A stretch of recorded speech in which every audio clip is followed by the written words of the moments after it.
Lumumba is a martyr to the cause of African liberation and Leo Zeilig has done him proud, but, for socialists, this is not just heroic and tragic story, it is a vital lesson for struggles today and into the future. Leo Zeilig's little book is an important addition to our history of the 20th century and essential reading for students of, and activists in, the African liberation struggle. Simon Hester, Socialist Review. In this well-researched book Leo Zeilig has done the valuable job of bringing to life Patrice Lumumba as a man, as well as showing the political context of Africa in the 1950s and the dying days of colonialism. This book is the key to understanding why Lumumba became such a potent myth. Victoria, Britain. An excellent introduction to the political and personal life of the most enigmatic African leader of the 20th century. Ludo de Witt, author of The Assassination of Lumumba. Patrice Lumumba, 1925–61 is perhaps the most famous leader of the African independence movement. After his murder in 1961 he became an icon of anti-imperialist struggle. His picture was brandished on demonstrations in the 1960s across the world along with Che Guevara and Ho Chi Minh. His life and the independence that he sought for the Congo made him a pivotal figure of the 20th century. Lumumba's life marked out some of the key post-war fault lines in the second half of the 20th century, how the Cold War would be fought in Africa and the nature of the independence granted to huge swaths of the globe after 1945. For those fighting in liberation struggles, Lumumba became a figure of resistance to the imperial division of the world. Leo Zeilig. Patrice Lumumba, Africa's lost leader. Leopold's Congo. Later his wife would complain that his hair had been untidy and that there was no question she could attend the Independence Day ceremony with him in such a state. So Pauline Opango did not see her husband deliver the most important speech of his life.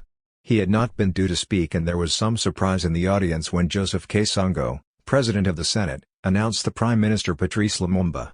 He moved towards the platform, flashbulbs firing around him. Perhaps Pauline listened to the speech on the radio at home. We are proud of this struggle, of tears, of fire, and of blood, to the depths of our being, for it was a noble and just struggle, and indispensable to put an end to the humiliating slavery which was imposed upon us by force. This was our fate for 80 years of a colonial regime, our wounds are too fresh and too painful still for us to drive them from our memory. We have known harassing work, exacted in exchange for salaries which did not permit us to eat enough to drive away hunger, or to clothe ourselves, or to house ourselves decently, or to raise our children as creatures dear to us. We have seen our land seized in the name of allegedly legal laws which in fact recognized only that might is right. The Republic of the Congo has been proclaimed, and our country is now in the hands of its own children. 1. The Congolese who were present detected no exaggeration in the speech. But the old colonial masters exploded in convulsions of rage at the sight of a Congolese man daring to speak this truth in front of the Belgian establishment. Belgium had occupied the Congo 8 decades before in the name of civilization. Colonial power in the early decades had been absolute and tyrannical. The King in the Congo. Belgian interest in the Congo was stimulated by Henry Morton Stanley. In 1869, the owner of the New York Herald employed the 28-year-old reporter to search for the missionary and adventurer David Livingstone, who was presumed lost somewhere in the Congo. Over a period of 20 years, Stanley more than anyone helped to establish the Belgian Empire in the Congo. Stanley saw enormous opportunities in the Congo for profit.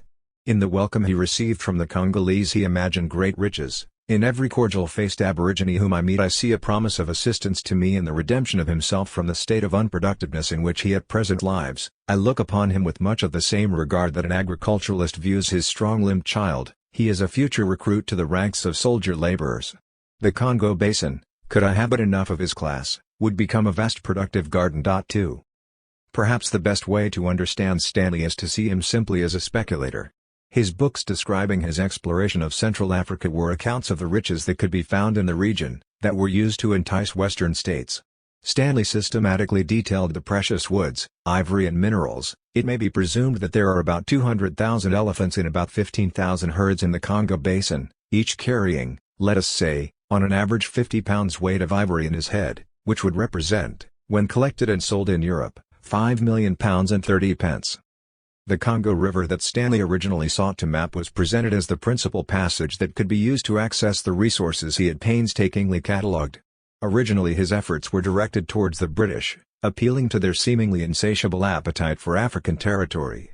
But the British rejected his offers. Stanley then turned to Leopold II, King of the Belgians, who snapped up one of the last regions of the continent as yet unoccupied by other European powers. Stanley met Leopold for the first time in June 1878. By the end of the year he was employed on a contract worth up to 50,000 francs a year, £250,000 in today's money. 4. Faithful to his new paymaster, Stanley was charged with setting up trading stations, and dealing with local chiefs that would ensure Leopold's access to the wealth Stanley had promised. Under the guise of free trade, Leopold gave favored companies concessions to invest in the territory, keeping a majority share for himself. Money flowed almost immediately into Leopold's court. Stanley persuaded hundreds of Congolese chiefs to hand over sovereignty by signing treaties in the name of Leopold. Adam Hochschild explains what these treaties really were. The very word treaty is a euphemism, for many chiefs had no idea what they were signing. Few had seen the written word before, and they were being asked to mark their X's to documents in a foreign language and in legalese.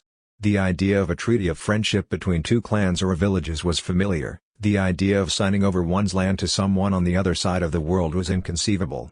Did the chiefs Ngambi and Mafela, for example, have any idea of what they agreed to on April 1, 1884?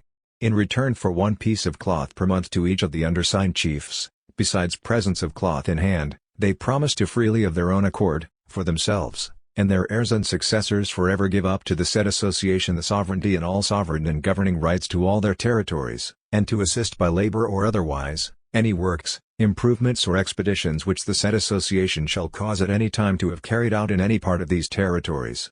It was an even worse trade than the Indians made for Manhattan. 5. When Stanley returned to Leopold's court in 1884 he could boast of at least 500 treaties. He also announced that he had founded Vivi, the first capital of Congo, and the town of Leopoldville, today's Kinshasa. These were great gifts indeed for the king.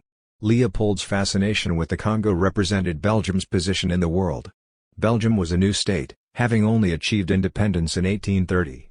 Across Europe a relatively new class had emerged. The bourgeoisie symbolized the drive for profit and industrialization, transforming European societies. But in Belgium this class of entrepreneurs and businessmen was less forthright than their European rivals. Ludo de Witt describes Belgium during the period, the structure of the Belgian bourgeoisie, which at the time the Congo was created by King Leopold II, was a very young, weak, fragmented class, with little confidence in itself and its projects. It was certainly imperialistic and was trying to organize itself with investments abroad. But the idea of conquering a colony for itself was something that seemed too ambitious for the small bourgeoisie of Belgium. It was only the actions of the Belgian king that ensured the Congo would come into existence, and the only way the king could get the Belgian bourgeoisie involved in the colonial adventure, as it was known, was to give huge concessions to Belgian companies. So what you had was a very small group of very powerful Belgian businesses, who got huge concessions in the Congo, and made super profits. 6. The 1884-5 Berlin Conference attempted to resolve quarrels between European powers, scrambling for influence in Africa. The conference officially recognized Leopold as the legal head of the euphemistically named International African Association of the Congo, soon renamed as the Congo Free State.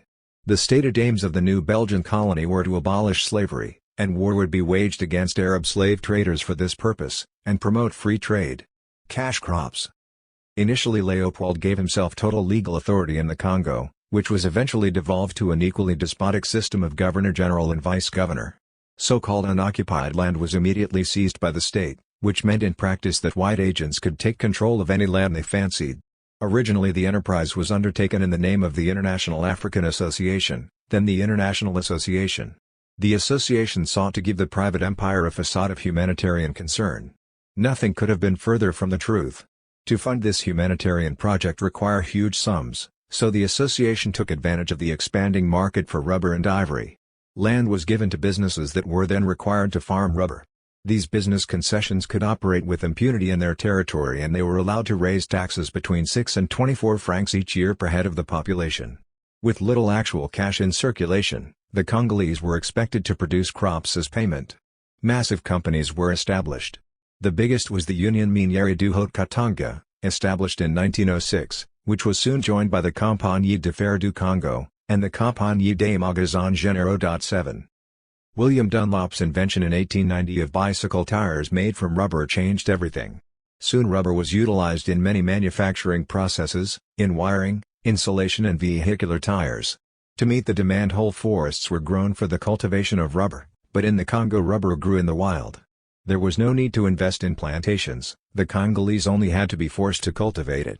But rubber was not the only cash crop. By 1890 Leopold had quadrupled the export duty on ivory.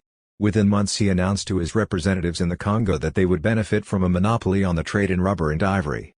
So in 1891 a decree forced the Congolese to provide these goods to Leopold's army of agents. Access to cheap labor was secured through perceived tribal lines. Demands for the new commodities were so great that villages were compelled to hand over able-bodied men for forced labor. When villages were uncooperative, Leopold's new model army, the Force Publique, destroyed homes, raped and killed. To prove action had been taken, the hands of the victims were removed for payment of bounty. 8. Resistance and genocide. Evidence of the brutality of Leopold's rule slowly seeped out. By 1906 Alphonse Jacques, a Belgian anti-slavery activist, issued a warning: the entire population of the Congo was threatened with complete extinction. The combination of famine, forced labor and systematic violence had wiped out millions. According to Adam Hochschild, the demographic evidence shows a massive genocide. The population of the region fell from over 20 million people in 1891 to 8.5 million in 1911, recovering slightly in the preceding decade to reach 10 million by 1924.9. But Leopold's victims fought back. There were several important cases of large-scale armed resistance to the Belgians.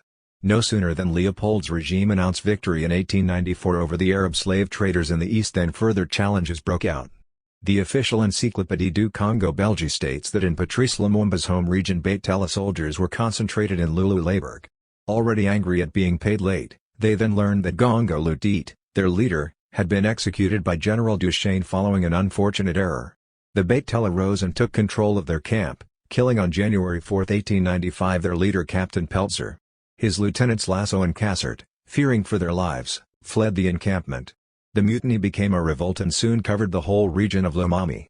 Officers Gillen, Lothaire and Michaud confronted the rebels, with mixed success.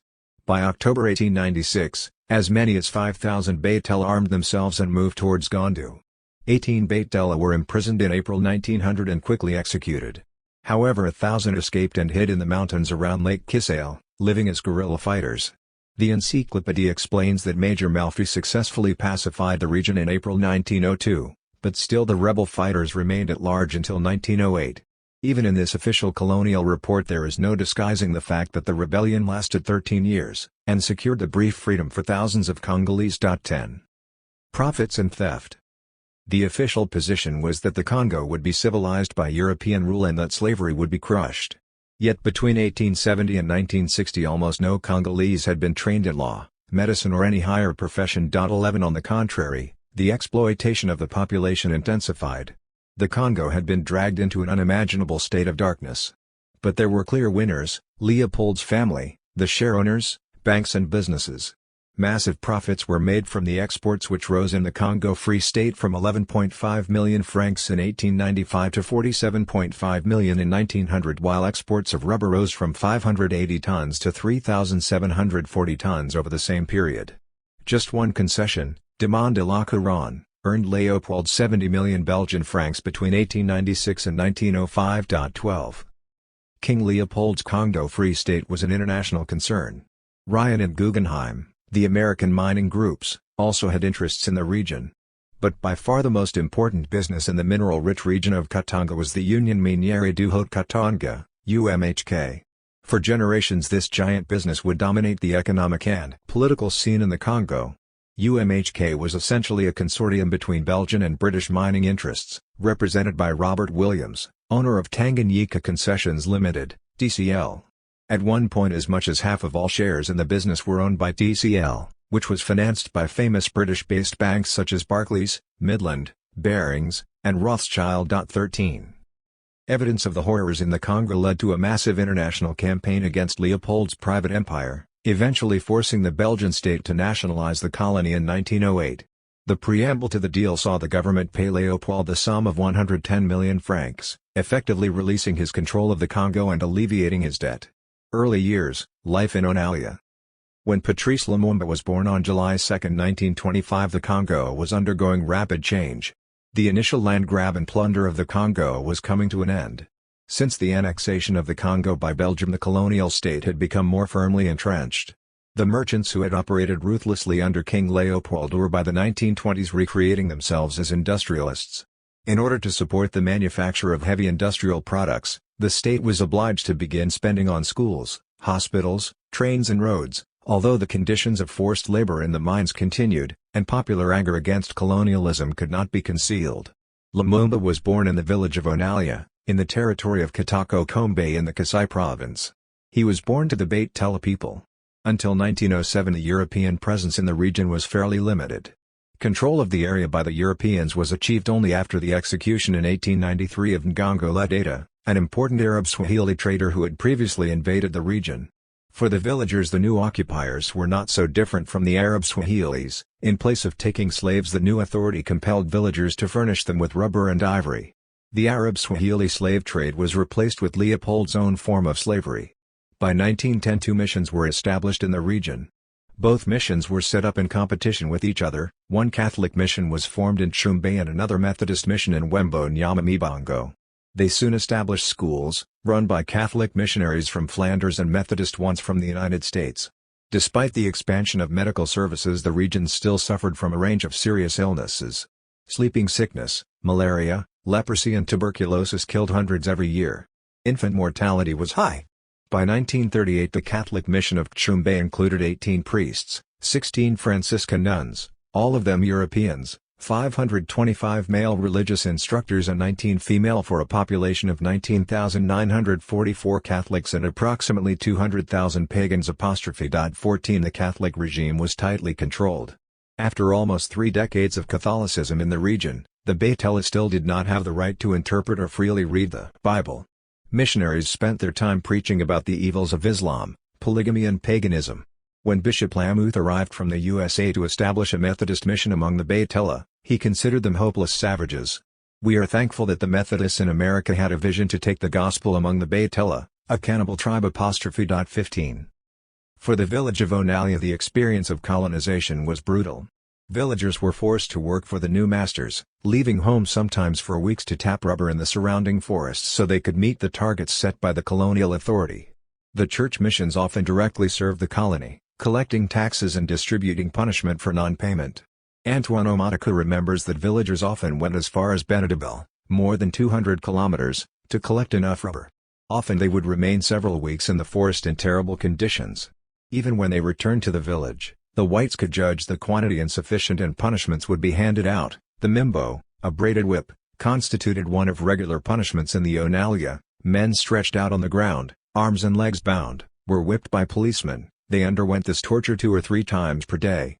Some were killed, nostrils filled with blood, muscles swollen and torn. 16 This punishment continued until the 1950s when Lumumba condemned it angrily. Punishment by flogging was more appropriate for Arab slaves. The Arab era has passed away and this degrading form of punishment should now be completely abolished. 17. Colonial administration. After Leopold was relieved of his private empire in 1908, the administration of the Congo was radically reformed. In 1910 new administrative structures were established which changed the nature of ethnicity in the Congo. Prior to the intrusion of Belgium, ethnicity was relatively fluid, developing its own political forms of organization which changed according to regional circumstances. But the colonial regime froze these formations into a system of local government that depended on a fixed definition of ethnicity. Where there were no obvious chiefs they were found by the colonial administration. An active process of the invention of traditions took place. Lumumba had a clear idea of the hybrid nature of this colonial authority. New customs, half European and half Congolese, have risen as a result of contact with the Europeans, and these have been grafted onto purely traditional customs. 18. In the context of the Congo these arguments have been most fully developed by the scholar Mahmoud Mamdani. The colonial authorities established native authorities which were administrations. Each indigenous ethnic group was allocated their own native authority. Membership of a native authority was absolutely crucial, as rights to land use, the central source of rural income, was granted on the basis of this membership. In the colonial period these ethnic authorities ensured access to land and prescribed a specific identity. Native authorities were the only direct relationship most Congolese had with the colonial state.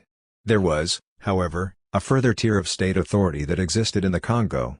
This was the one that demarcated the centralized urban authority in the capital, as a largely white and therefore racial zone, so the non-indigenous belonged to the civic sphere.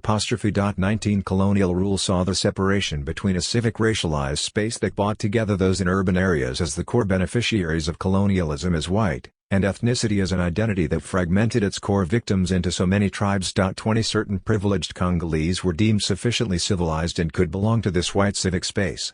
But most natives were merely subjects to be controlled by native authorities. Copper production, which had started in 1909, expanded rapidly, as the demand for the metal grew during the First World War. It was an artisanal process, where the ore closest to the surface was removed by hand. This required a huge supply of cheap labor. Soon copper became the most important export of the Congolese economy. The statistics express this development clearly. Between 1914 and 1918, Union Miniere produced 85,000 tons of copper, that earned the company 37.5 million francs, and the Belgian government 7.5 million was in taxes.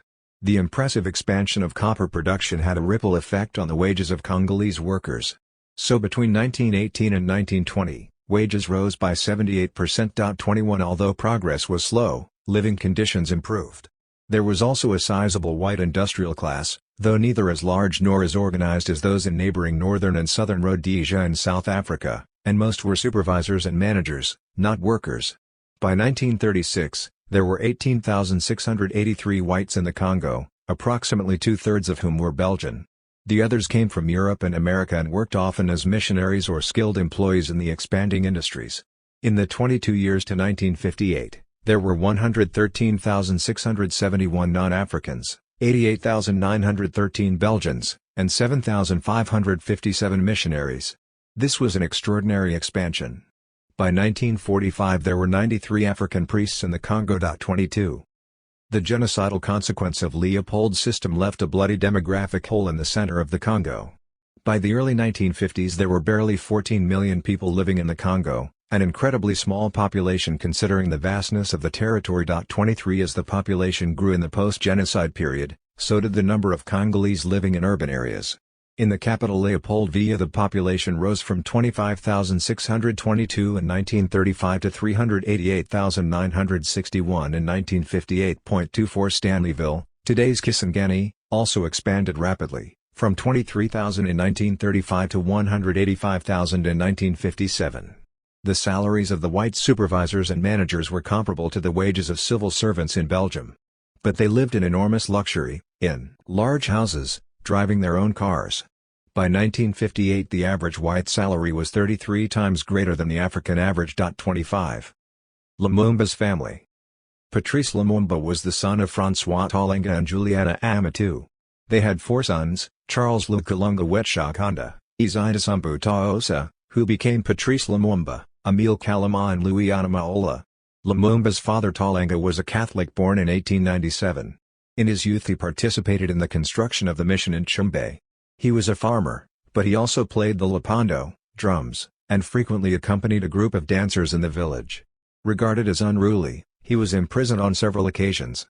According to witnesses he was a nervous and occasionally violent man, who was known under the nickname Kahindla, angry young man. Juliana Amatou was married young and knew neither her future husband nor his family. After the marriage she spent time at the mission in Tsumbe.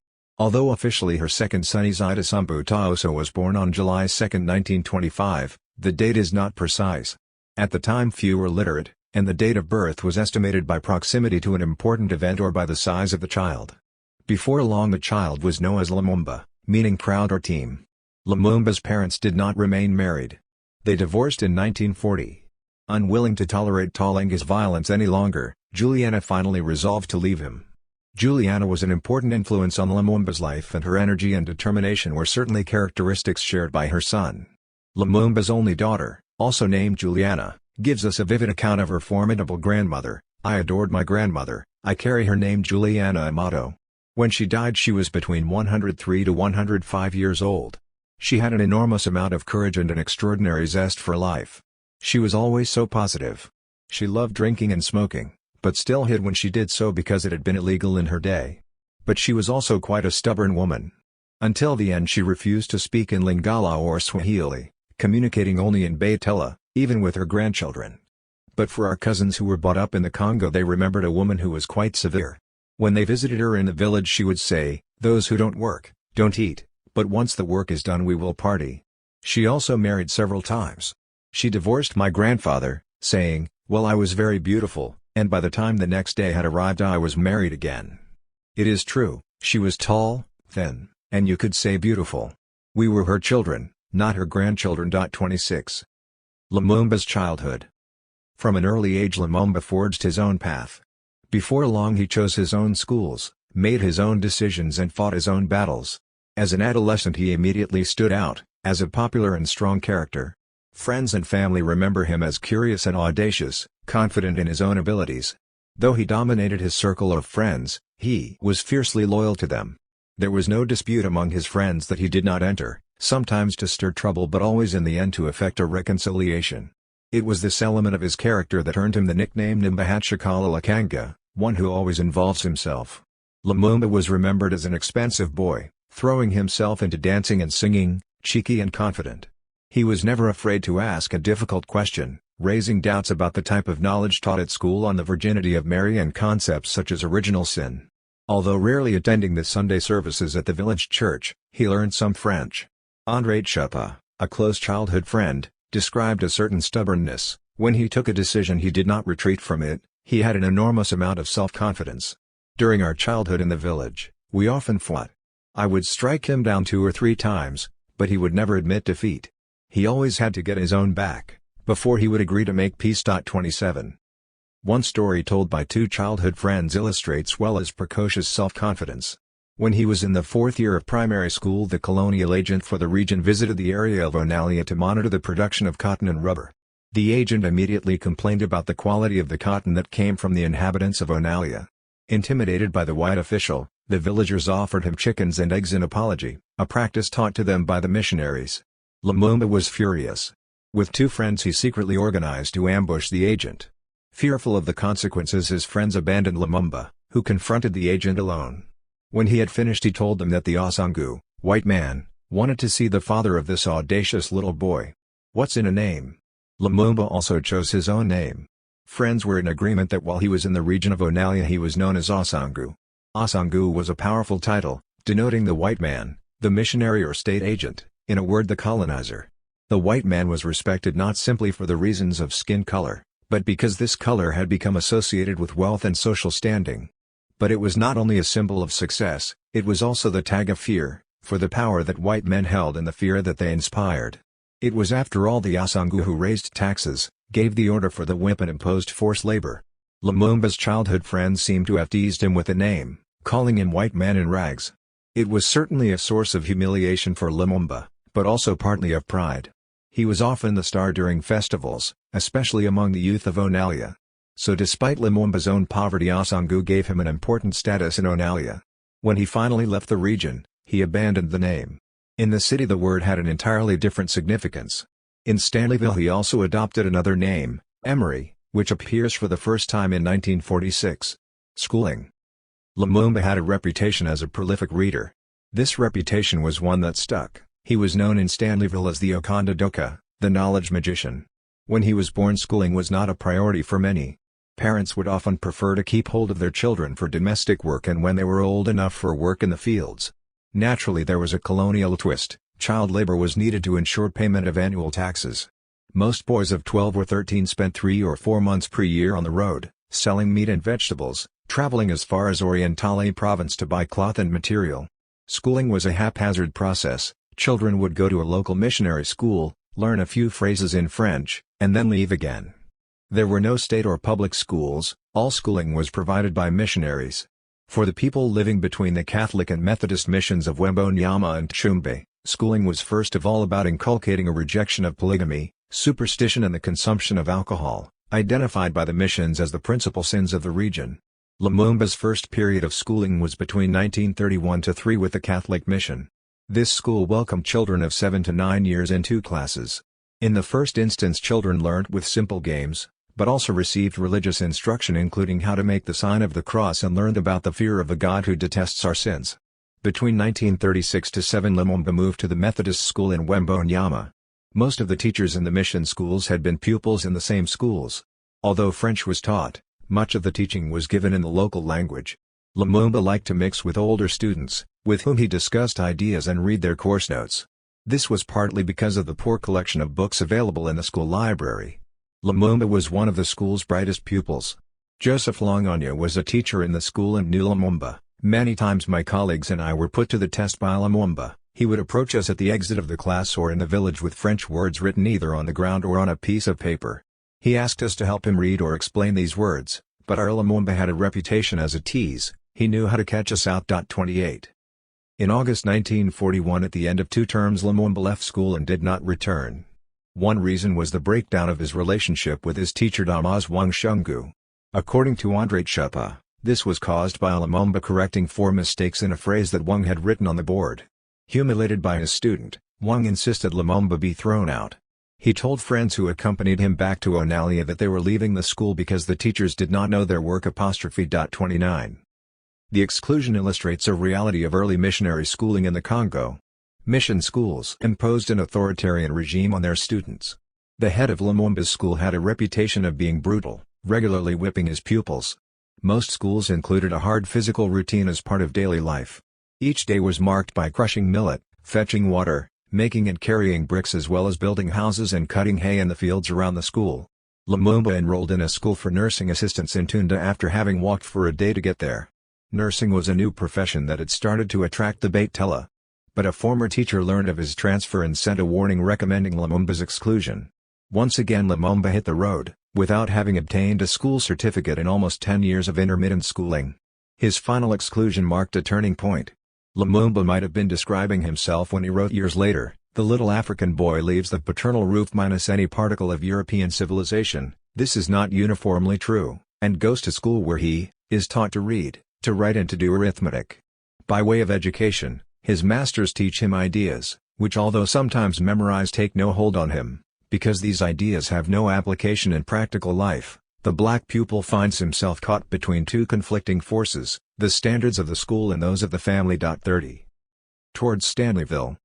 When did Lumumba finally leave his region of origin? According to his younger brother, Louis, Lumumba left in 1942. After returning to Onalia from Tunda he stayed only a few hours, arriving at the house in the afternoon and finding his brother he announced that was leaving. He bundled a few things in a bag and left. Lumumba was not the first to make such a journey. Before 1945 many Baitellas from the region were recruited by different mining agencies, including the Syndicat Minier Africain, SAMAF, and the UMHK. The UMHK had for a number of years demanded workers from the regional authorities across Kasai. In 1943 the territory of Katako-Kombe saw 12.2% of its male population leave.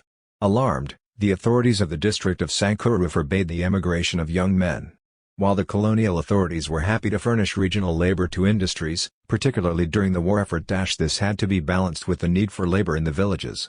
In 1956 Lumumba explained the reasons behind this rural exodus: to seek work with a view to earning the money they need to get married and enjoy a modicum of comfort, to buy a bicycle, a gramophone, clothing, footwear, etc., and to have a little more freedom than is possible under the yoke of traditional laws and obligations. The reasons for their exodus are understandable and legitimate. Every man has the right to seek to improve his lot by honest means, or to leave his native hearth to seek his fortune elsewhere if he cannot find it at home. 31.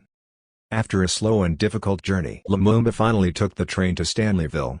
His arrival in the city marked a major transition in Lumumba's adult life. He became a civil servant and immersed himself in the social and cultural life of the city. Lumumba made Stanleyville his home and again became a public figure. Stanleyville, bright lights, big city. From Stanleyville the future looked bountiful. A rail link was open connecting the copper-rich province of Katanga and South Africa. Diamond mining expanded, and by 1930 the Congo was responsible for the production of at least half of the world's industrial diamonds. Cotton was promoted by the colonial state as a profitable export crop. Production began in 1917 and within 16 years there were 700,000 planters across the country. By the mid-1940s the Congo produced 73% of the world's cobalt and 15% of the world's copper supply. 32. By 1940 Congolese society had entered a period of modernization. It was a society that was thoroughly globalized. Its products, produced specifically for export, were bought all over the world. In the Congo there was the rudimentary development of an education system. For those employed in modern companies in the new cities of the Congo, there was also a certain level of healthcare and access to housing. Although the roads and rail links were built for commercial reasons, to export crops and raw materials to ports and cities in the region, they made it possible to cross the Congo relatively easily. Perhaps we can detect a certain progress in the lives of some Congolese, certainly when compared to their miserable conditions at the turn of the century. Some of this progress can be charted in the access to schooling. In 1950, no African child could attend a European school. However, later in the decade, pending the successful inspection of the child's family, a black child might be allowed to attend a European school. So by 1958, 10% of the children at European schools were Congolese. 33 Still, the old Congo remained, and as late as 1955 men in rural areas were obliged to provide unpaid labor to the state. Early struggles. Colonial rule in the Congo determined the nature of resistance. There was a specific violence unique to the Belgian Congo. Tony Bisselin explains that the colonial system in the Congo was brutal and repressive, not only physically but with psychological violence. So throughout the history of the Congo you have moments of popular explosion and then periods of extraordinary obedience and apparent calm. 34 The most effective explosion was the millenarian campaign of 1921 led by Simon Kimbang, who became a prophet to those who followed him in the area around Kamba. Kimbang drew towards him those who were attracted to the idea of a native church. Though he did not raise the banner of independence, he acted as a conduit to a wider discontent, and urban workers and rural peasants flocked to his movement. Threatened by the possibility of a more widespread rebellion, the Belgian colonial administration attempted to arrest Kimbang, forcing him to go into hiding. After weeks on the run, he conceded defeat and handed himself in. Deported to Katanga, he was sentenced to death. But fearing a backlash from his supporters, and mindful of earlier resistance, the administration commuted the sentence to life imprisonment. Resistance was not limited to religious movements. The war effort sped up processes that saw the formation of a Congolese working class, and the new industry gave rise to new forms of organized struggle. One dramatic example was in November 1941, when miners at Jadoville, Kipushi, Likasi, Luisha and foundrymen in Elizabethville, Lubumbashi, started to organize something like a general strike. In the evening of December 3, 1941, workers at the Chitoru and Pandotville factories in Jadoville unanimously agreed to go out on strike. In an effort to agitate for a wider strike, workers traveled to the surrounding areas of Likasi, Luisha, and Kambove. This was an impressive movement. Though frequently described as a miners' strike, it actually involved factory workers, railwaymen, watchmen and informal traders, a shifting constellation of skilled and unskilled workers together with informal traders. When the strike reached Elizabethville, the government panicked. This was after all the major profit center for the Congo. More soldiers were sent for. Workers were promised a 30% increase. This offer did not break the strike, so the authorities finally resorted to violence, some suggesting that as many as 100 demonstrators were killed. 35. This strike was only one of several. Between 1941 and 1947, strikes in Katanga were common. Other action appears even more radical. Between February and May 1944, soldiers attempted an insurrection in Katanga. The broad nature of the movement's demands gives a sense of its radicalization: an end to starvation, the end to forced labor, the abolition of corporal punishment in the prisons and racial epithets in the army and at work. Again, the movement was defeated by a wave of repression. Stanleyville. It was in this context of expanding opportunities, and of resistance, that Lumumba arrived in Stanleyville, now aged about 20. He stayed with Paul Kimbulu. Kimbulu was not a member of his family but was known and respected by the Batelas in the city. Lumumba introduced himself as someone from Onalia, and he was warmly welcomed into the family home. Setting up in Stanleyville was complicated and demeaning for most Congolese. Strict racial segregation was practiced. Workers were kept in compounds and denied access to white areas. When whites kept blacks as domestic servants, they did not let them have a room in their house, but kept them in huts outside, and many were kept locked in them at night. Education was restricted. Social centers, including restaurants, theaters and the cinema, closed their doors to Africans, even those who could afford to pay. Juliana Lumumba describes the segregation of the Belgian Congo. When you reached 18 years old you had to carry a permit, which would indicate what you did. If you were stopped, you had to justify why you were in town. If you were a domestic servant, then you would be allowed to continue on your way. Even today you will notice that people refer to the cité, this is where black people lived, while the whites lived in town. There were also curfews, so after 6 o'clock if you were not working you did not have the right to move around. And if a black man looked at a white woman, he could find himself in prison. 36. A transfer permit was demanded by the colonial authorities for those who wanted to move to urban centers. Lumumba had arrived without authorization from the region of Kitako-Kombe. Admission was controlled by the Centre Extra-Cotumier, CEC, literally, and somewhat obscurely, extra-traditional centers who attempted to slow down the rural exodus. The SEC made all the decisions in Stanleyville. For example, from 1942 to 1943 the council admitted 110 candidates out of 275 requests. The black population of Stanleyville at the time was approximately 25,000.37. Even with control of rural migration, the colonial authorities were nervous. The center's main preoccupation was the control of desirables and the ejection of undesirables. To do this they divided the native population between professional unemployed, parasites, people living without funds, and boys deemed unsatisfactory, domestic servants. But the center was riven with contradictions. Prostitutes were admitted without hesitation, because they paid their taxes and represented an important source of revenue for the center. For most of those admitted on temporary passports, a signed contract for work with a minimum duration of 1 year was required, or more frequently permits were issued where the holder had to find work within 8 days. Lumumba stayed with Paul Kimbulu for several years. Kimbulu had 5 children in the house at the time of Lumumba's arrival. Lumumba, he later said, became his 6th child. Lumumba quickly integrated himself into the household.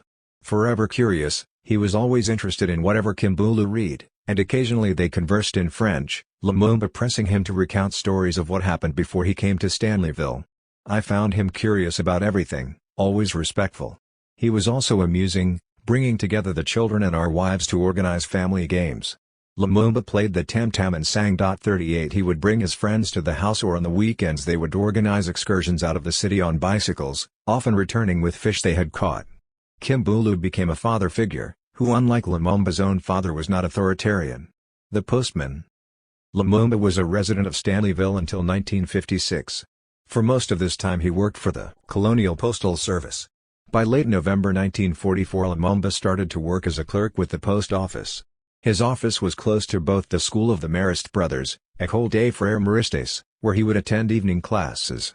When he was first employed he was single, and received a monthly salary of 150 Belgian francs, with an additional sum for housing.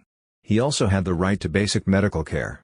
When Lumumba married almost a year later, his salary increased by 15 francs. His first 2 years in the postal service seemed to have passed without incident. He took his new position seriously, and by mid-1947 he had obtained permission to pursue a course at the Post Office School of Léopoldville, École Postale de Léopoldville. From 1944 Lumumba intensified his efforts to improve his education.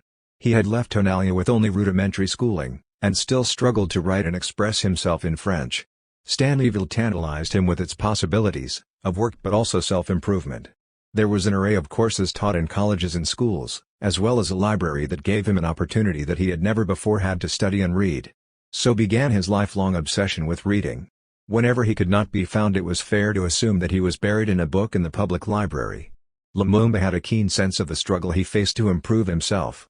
This effort at self-education was a defining one. In a letter to his friend Emile Uhahi in 1954 he reflected on his trajectory and the plans he still had to pursue further learning. You asked me about my future and my projects. I have many projects which are centered on one ideal, to have a thorough education, because for me wealth has no value. I prefer to have a competent education than to be rich, ignorant.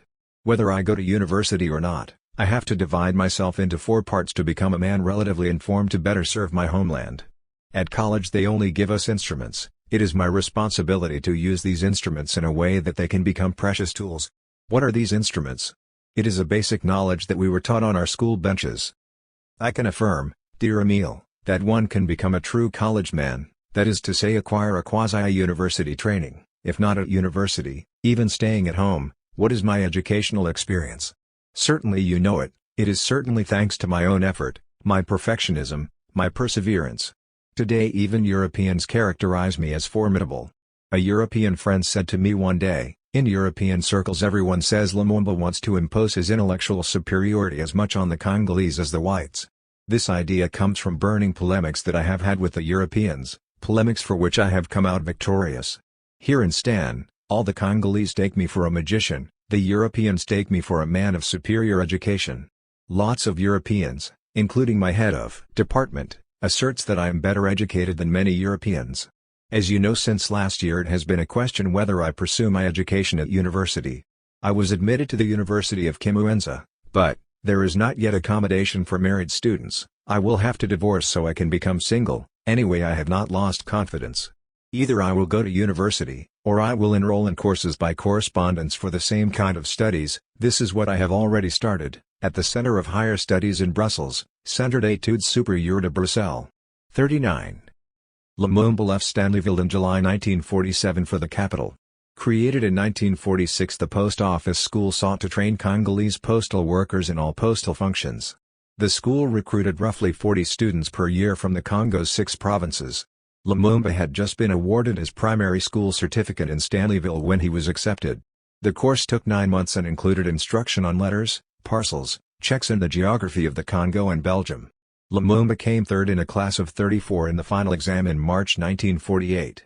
After completing his training in Leopoldville, Lumumba was appointed a third-grade clerk, in the service of post and telecommunications.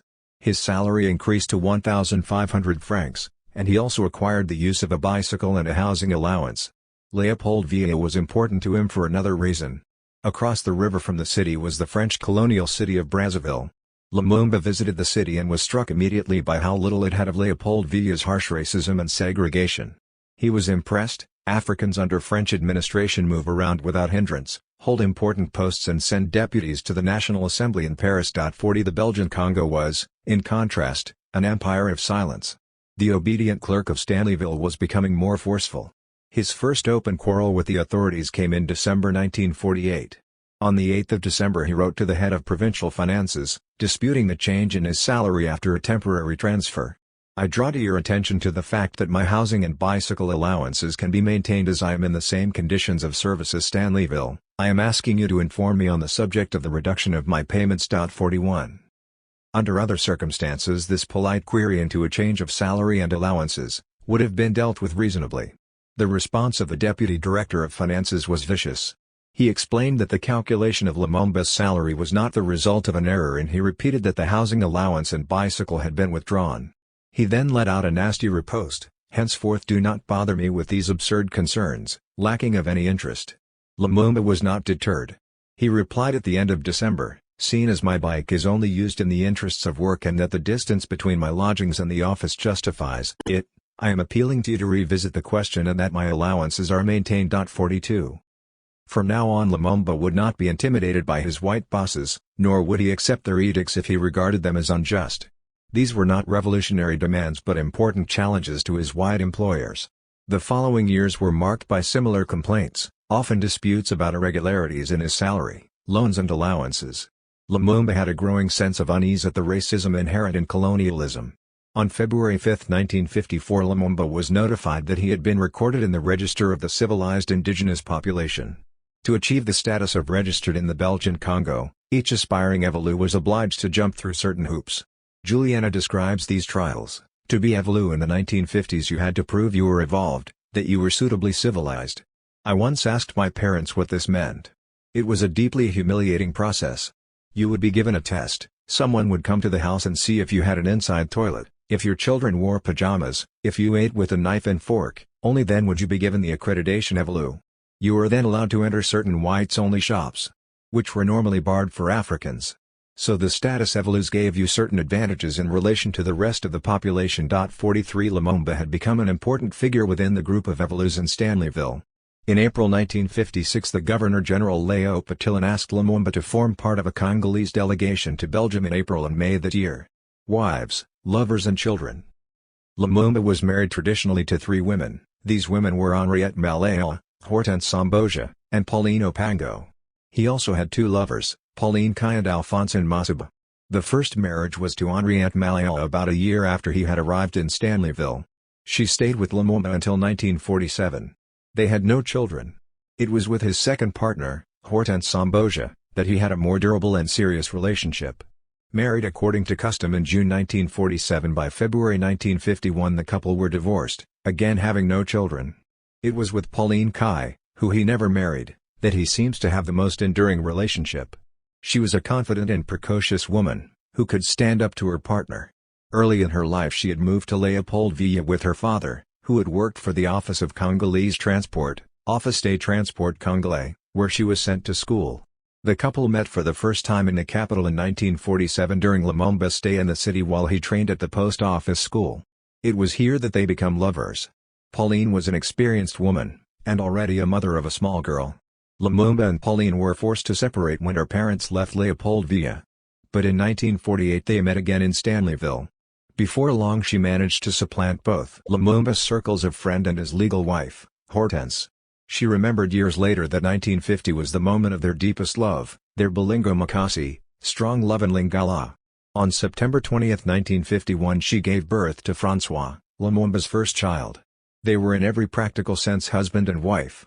Recalling her husband years later she remembered that he drank lots of coffee in the morning, afternoon and evening, normally without sugar or milk. He carefully cleaned his clothes, went out little, because he was absorbed by his interminable reading and correspondence. They might not have gone out much on the weekend but they entertained. We had to prepare for our visitors. It was very tiring. 44. The relationship came to an end in 1951. The arrival of his new wife, in an arranged marriage from Wembonyama in March 1951, reinforced the separation. Pauline Kai returned to Leopoldville with her son. But this was not the end of their relationship. On the contrary, they kept in close contact and Lumumba was determined not to lose touch with his son. Pauline explained, "Despite this separation I continued to receive money from Patrice to help with the child. Many of his friends came to see me, instructed by him to do so." 45 In 1954 he wrote to his friend Emile Luhahi with instructions to find out about his son. "I am very pleased to learn of your departure for Leopoldville. If you can please visit my much-loved son, François Emery Fleury, now 3 years, who is in Leopoldville with his mother Madame Pauline Kahn. Find out what state you find the child and give me his news as soon as you can. If you can be photographed with him as a souvenir, 2 different photographs, one together and one with him alone. I will send you the money to buy the photographs. It is very important. Do not lose sight of this. I am impatiently waiting. He is my first child that I had with a woman of Leopoldville." 46. But there was more to the continued contact than this. Lumumba remained deeply attached to his ex-lover. Pauline Kai kept in contact with him until the end. At the time of his arrest in 1960 I went to see him several times, first in the military camp of Binza and afterwards in Iceville where he would be transferred. With the complicity of certain soldiers, I disguised myself in military clothes. I still love my husband. 47. Pauline Opango was Lumumba's most significant relationship, even if it was not always an easy or happy one. Married in 1951 she would stay with Lumumba until his death and have 4 children with him, Patrice who was born on September 18, 1952, Juliana born on August 23, 1955 and Roland Gilbert born in 1958 and a girl, Marie-Christine, who died several months after her birth in 1960. Although dates are not precise, Pauline Opango Anasamba was born in approximately 1937, in Wembonyama. She was little more than a child bride. When they married they had not previously met. Lumumba's younger brother Emile presented the Opango family with a dowry, a goat, cloth and a little money.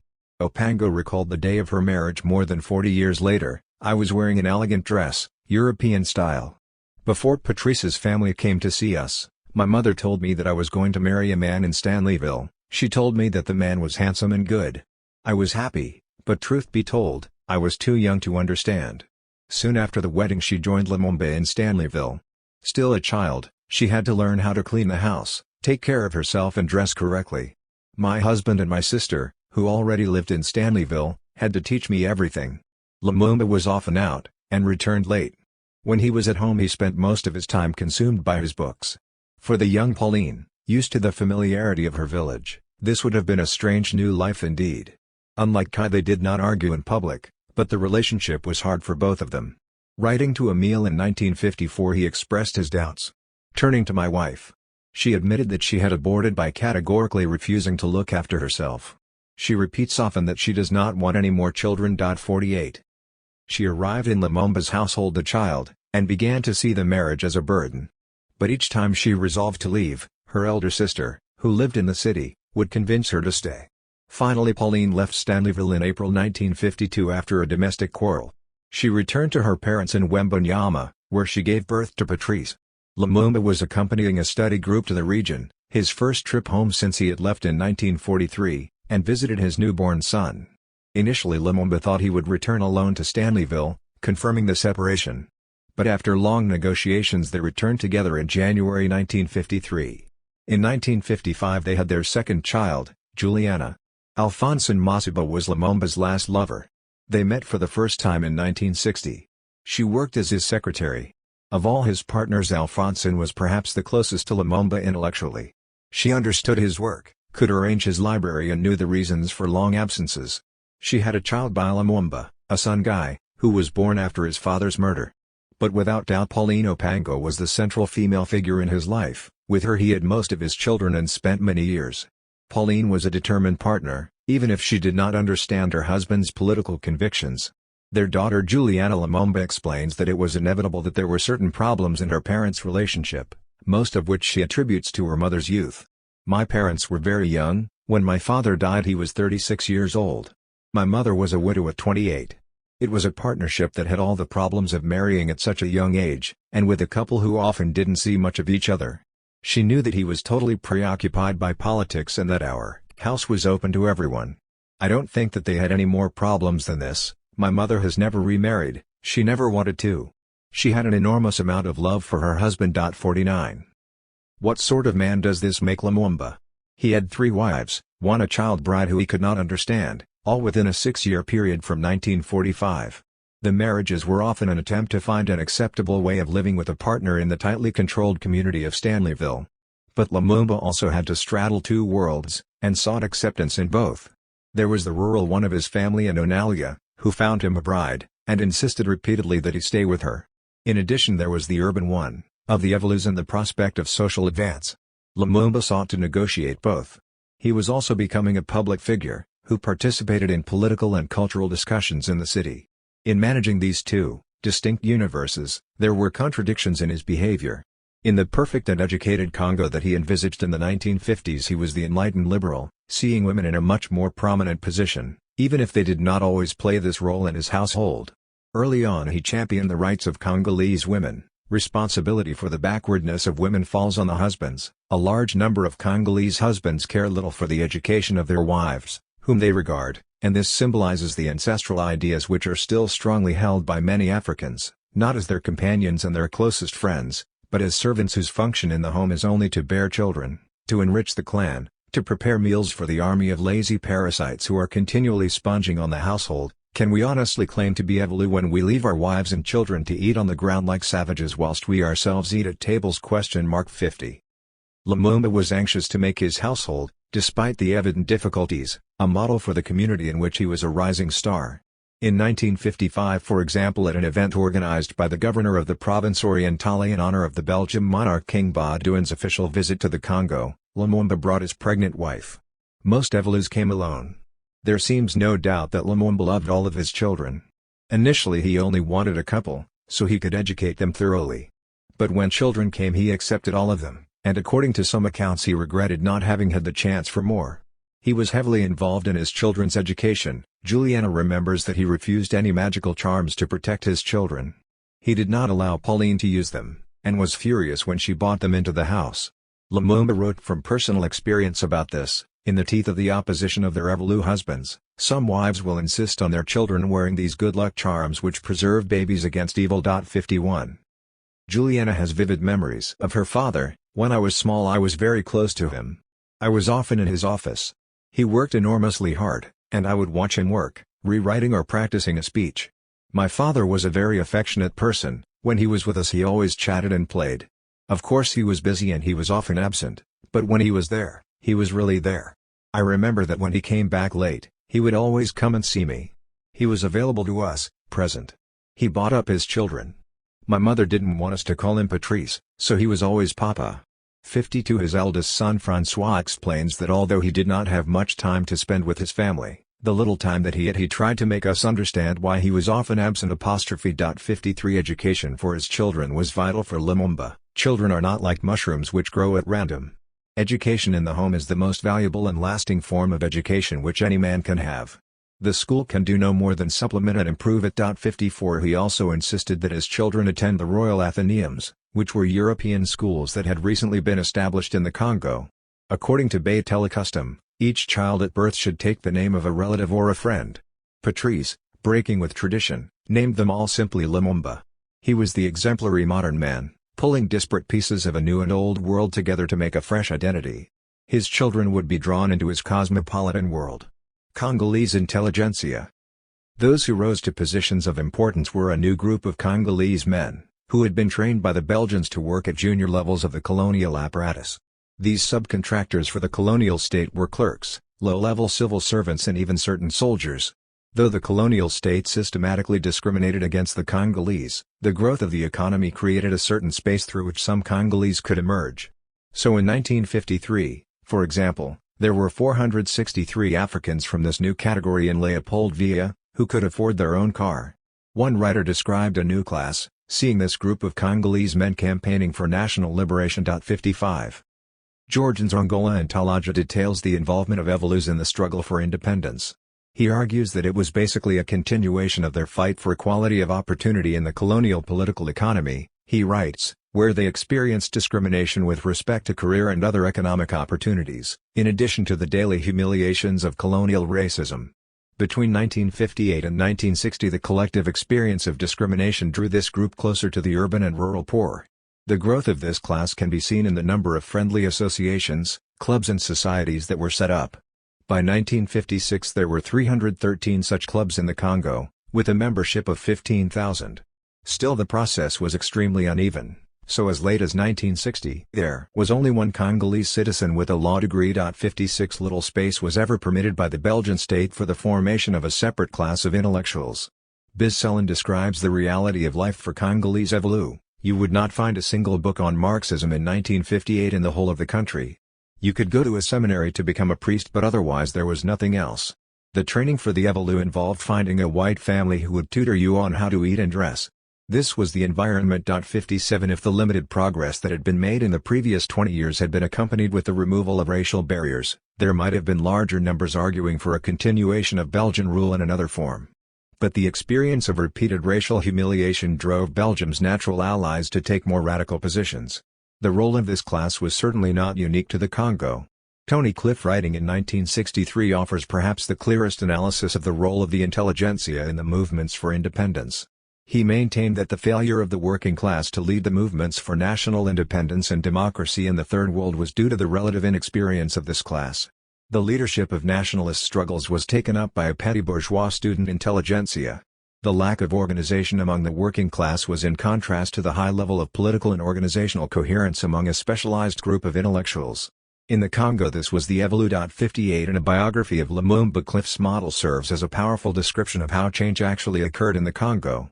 The Congolese elite possessed no capital of their own. Major mining companies and businesses were owned by foreign companies. Only in the 1950s had the Evolus even been granted the right to own their own houses. Most were employees themselves, as clerks and administrators in the colonial state. While the Congolese elite had a thirst for wealth, they were not involved in the ownership and production of it. One study of the Congo described the situation for the black elite at independence. The profitable sectors of the economy were already cornered by foreign corporations. Therefore all that they could sell was their political power and influence in the state machinery. 59 Though the Evolus may have helped to lead the struggle for independence, most members of this class were happy to accept their subordinate role as recipients of foreign capital. Lumumba's early writing expressed the aspirations of this class. Columnist and student. Lumumba's transformation from a barely literate new resident of Stanleyville to established writer was phenomenal. Lumumba's spoken French at the dawn of his urban life was basic, his written French even more rudimentary. He undertook a regime of intensive self-education, following French courses in the evening at the school of the Marist brothers, and in 1948, when he had already mastered much of the language, he enrolled in a correspondence course. On top of this he plunged himself into a program of extensive reading at a library where he worked as a volunteer. By mid-1948 he was a graduate of the post office school, and was now among the most educated Congolese of the period, with a level of French that exceeded many Europeans in the colony. All this he achieved in less than 4 years. It was not until 1950, when Lumumba was 25 years old, that he began to write regularly in Congolese newspapers, reviews and later Belgian publications. The Cross of the Congo, La Croix du Congo, was a Catholic paper published in Leopoldville, Africa and the World, L'Afrique et le Monde, was a monthly review published in Brussels, and The Voice of the Congolese, La Voix du Congolais, was a monthly paper that was published especially for the Evolus and produced by the Information Service for the colony. He was also editor-in-chief of the Echo Postal, a publication set up specifically for African postal workers in the province. What did Lumumba write about? His chief concern seemed to have been the lives of the Evolus, minor colonial officials like himself. Throughout this period Lumumba wrote repeatedly about the importance of improving the lives of the Evolus, to bring them closer to the cultural values and behavior of Europeans. During this period Lumumba was not overly concerned with the miserable lot of the mass of Congolese. There was also a certain missionary zeal in much of his writing in this period, constantly correcting the behavior of members of his circle. Lumumba's writing was heavily instructive, and his model was the superior civilization that had colonized the Congo. The words that came up again and again in his work reflected this penchant: perseverance, ideals, progress. Lumumba was the educator par excellence, not only for his community, but for the restricted membership of the Evolus. So at the age of 31 he encouraged his fellow educated Congolese to join him in the library. I am, myself, the librarian of a large library which has been opened in the center of a large province, but you will be amazed to learn that there are not more than 10 regular readers, and that often several weeks go by without a single reader. The books, supplied regularly by the government, are moldering. 60 Lumumba became one of the principal defenders of schooling in Stanleyville. He dreamt of going to university in Lovanium, near the capital Leopoldville, and then to the Free University of Brussels, but he knew he could not fulfill the conditions. Still he was jubilant on the behalf of the Congolese community in Stanleyville, when an admissions board was established in the city in 1953. Lumumba was far from a radical voice in town. In July 1952 he assisted his friend Paul Fabo on a conference debating the collaboration between whites and blacks. Lumumba wrote a report on the conference, and used the opportunity to advise the Evolus to learn and work, not to depend on whites, but to collaborate with them and to understand that their role was to act as intermediaries between the masses and the European civilizing mission. But the conference was also the opportunity for more radical dissension from the colonial project. While the speakers were extolling the virtues of the colonizer, dissent could be heard from the floor. One participant criticized a speaker, exclaiming the overwhelming majority of Europeans seem to have come here not to civilize us but to enrich themselves. Fabo was forced to admit that there were cases like this, but these were rare. 61 Lumumba did not stray from Fabo's snub of the participant. Lumumba campaigned against the apartheid-like segregation between Europeans and the Congolese. But these campaigns were limited to those he regarded as civilized, the Congolese who had achieved a suitable degree of education and cultivation. His was not a project of universal equality, but a Belgian-Congolese union where whites and blacks will discuss without clashing the problems of today. 62 He pestered the government in his columns and articles to allow the Congolese free access to public places that were reserved for Europeans. Lumumba defended the colonial mission started by Stanley on the 50th anniversary of his death. The article, though it was more of a study, covering 7 pages, appeared in The Voice of the Congo in May 1954. The piece did not limit itself to the events of Stanley's life, but the entire project of European colonialism in the Congo. In contrast to the great sacrifices and civilization of the Europeans, who first penetrated the region, pre-colonial Congo was a savage and dangerous place. After describing the brutality of Africa, Lumumba went on to eulogize the humanitarian work of Stanley and King Leopold II. The deliverance from fear, this freedom of life, this sense of human dignity, is it not to Stanley and Leopold II that we owe it? Who delivered us from famines, devastating epidemics? Was it not Stanley and Leopold? Stanley gave us peace, rendered us our human dignity, improved our physical existence, instructed our intelligence, developed our souls. Their sacrifice has not been wasted and has placed Belgium among the great colonial powers, and us, the natives, among the underdeveloped populations that better colonized. 63. But it would be wrong to see his writings as simply one-dimensional, always praising colonialism, always sycophantic to the authorities. His persisted in arguing that while the colonizers had come to civilize the Congo, both Europeans and the Congolese were equal.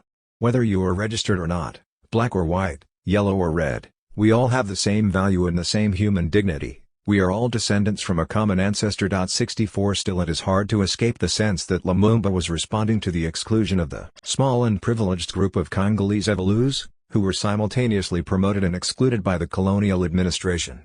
Lumumba suffered personally from the discrimination of the colonial state that he championed in his writings. One incident took place with his close friend, Pierre Clement. Clement was a French anthropologist working in the Congo. He collaborated extensively with Lumumba in this period and they became close friends. Later he wrote about Lumumba's personality, which harmoniously integrated intelligence, will, courage, spirit of enterprise, tenacity, curiosity. He has a power to work, vitality, and he is apparently tireless. 65 In 1952 Lumumba joined Clement on a research trip to his home region. Lumumba was humiliated when they boarded a boat together and were then forced to separate into racially demarcated seating. On another occasion in Leopoldville, Lumumba collided with a white woman, who screamed at him, "Dirty monkey. Can you not see where you are going?" 66 He began to argue that this type of discrimination and racism must end. For such a capacious reader, it is perhaps surprising that Lumumba was ignorant of Marxism and socialism, but these gaps in his knowledge are in large part descriptive of Congolese society. Strict censorship limited the choice of books at Lumumba's disposal, though at the time he was a stern moralist and model for members of his community. Lumumba's writing, though often sycophantic to colonialism, was marked by persistent requests for the improvements in the lives of the Evolus. Eventually he would lose his admiration for Belgian colonialism but not his restless insistence for justice.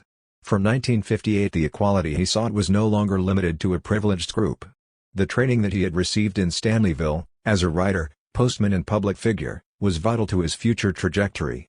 This was particularly true of his involvement in the associations and clubs in Stanleyville. Association des Evolus de Stanleyville.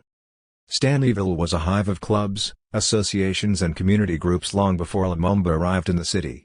But the officially sanctioned associations had a particular history of their own. The state sought to record and legislate for every aspect of life in the colony, so when associations began to be formed, so did the laws to go with them. A stream of ordinances gave powers to the authorities to control and organize associations. The most important of these associations was the Association of Evolus of Stanleyville, AES. The colonial state was quick to see the importance of promoting the Evolu. In 1948 the civic merit card was introduced, and then in 1952 another decree brought into existence formal registration, immatriculation, which was the recognition of eminent Congolese citizens. Lumumba described how registration is an instrument by which certain Congolese are assimilated with non-natives in regard to their civil status by being made subject to civil laws of the European pattern. The immediate aim is to grant the benefits of immatriculation only to those of the native elite who have genuinely adopted the Western form of civilization. 67 Lumumba's registration in 1954 was celebrated in the Congolese press. The number of Congolese who were actually of registered status remained incredibly low. In the first 3 years of the decree only 116 Congolese had been admitted. The ICE was authorized on October 28, 1944 by the head of the district, who had long wanted to create an association of clerks. There was also a military reason. That year marked the end of the intense phase in the war, which had seen an important expansion in the responsibilities of colonial clerks and junior members of the regional and national state. The state's decision to establish formal organizations for a specific category of Evolus was in part an attempt to meet the aspirations of a class of colonial workers who had seen their workload and responsibilities increase. It was also a conscious attempt to separate this group from the Congolese masses. The first president of the ICE made the objectives of the association clear. Our association is not created with the aim of forming a group of revolutionaries nor of recalcitrants. On the contrary, its principal aim is to contribute to the general interests of the country. 68. The activities of the ICE remained more or less unchanged over the next few years. Typical was a conference on the life of Stanley for the anniversary of his death and parties organized for the provincial governor, along with a test flight aboard the new DC-3 of the Belgian airline Sabena. On March 5, 1954 Lumumba was elected president of the association, following public criticisms he made against the sitting president. But he did not limit himself to the ICE. From 1953 Lumumba was the president or secretary of 7 organizations in the city. By all accounts the election to the ICE was an impressive operation that involved unseating the existing president while marginalizing other candidates. This was Lumumba's first electoral triumph. Just 10 years after he had arrived in the city he led the most important association.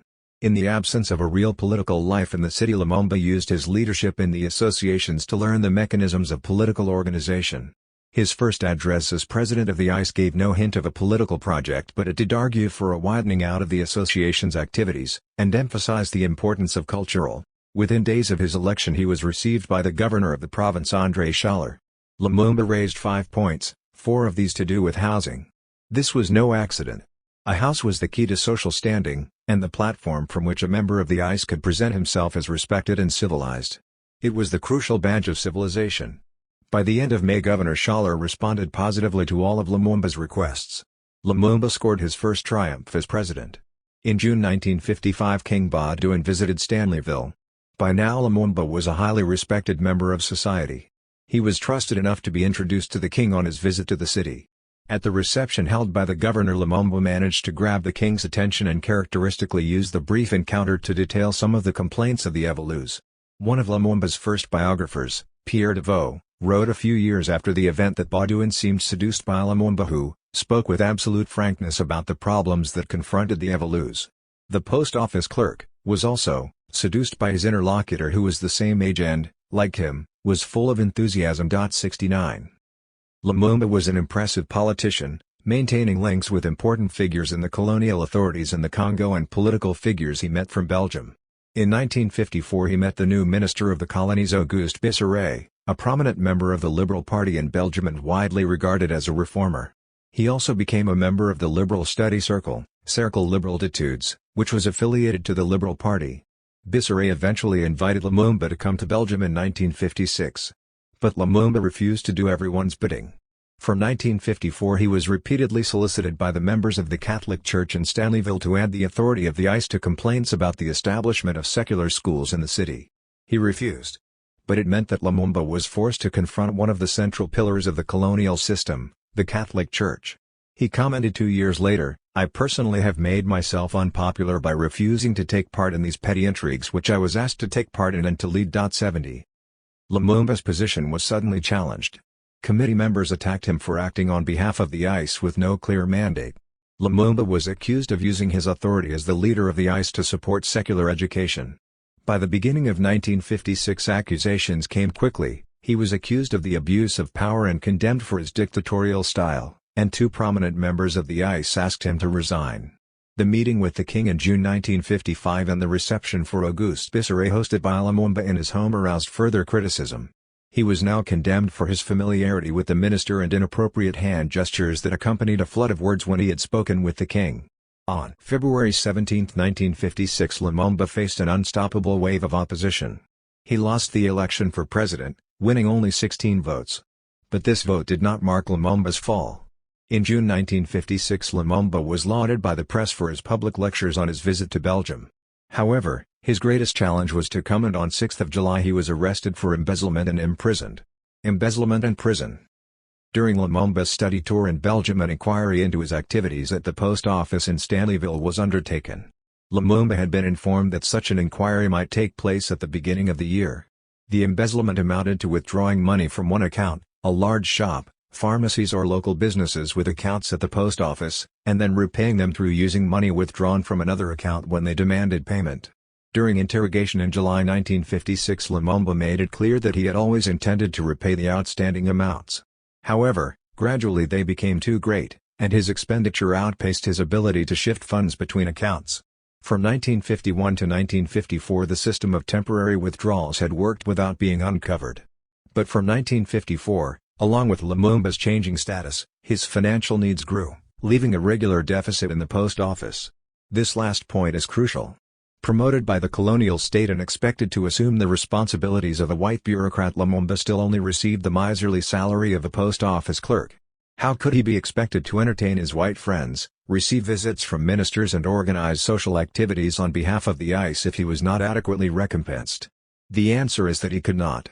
Creative accounting was the only way Lumumba could maintain his status as a model member of the Evolus in Stanleyville.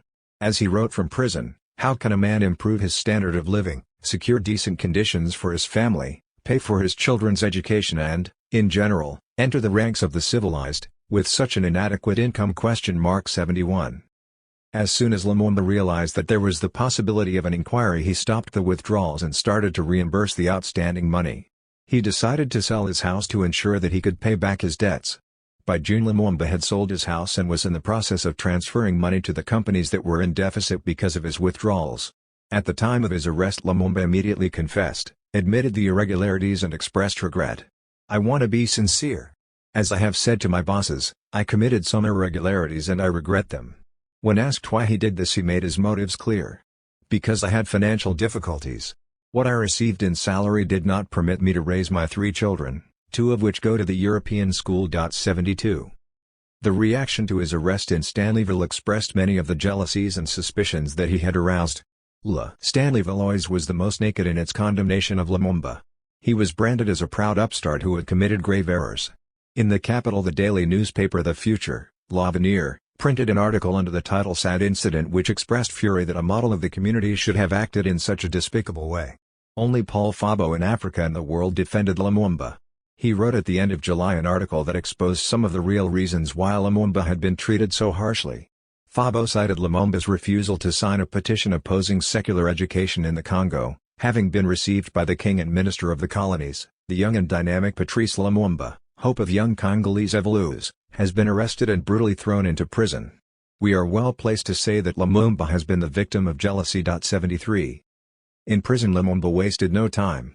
He pleaded to the authorities, wrote letters to Minister of the Colonies, to judges in Stanleyville, and even to His Majesty Baudouin, King of the Belgians and the Congolese. Many of the letters Lumumba sent in his first months in prison were concerned with his children and their future. Now that he was not working, how could he possibly guarantee their schooling and well-being? Writing in August to the governor of the province André Schaller, he expressed his worries: "My children are for the moment under the care of my brother, who has 2 children of his own. Being momentarily unable to pay for their fees, I would ask you if it would be possible to award them a study scholarship." 74. In response to his insistence, the authorities told him to send the children to his village of origin. Lumumba refused.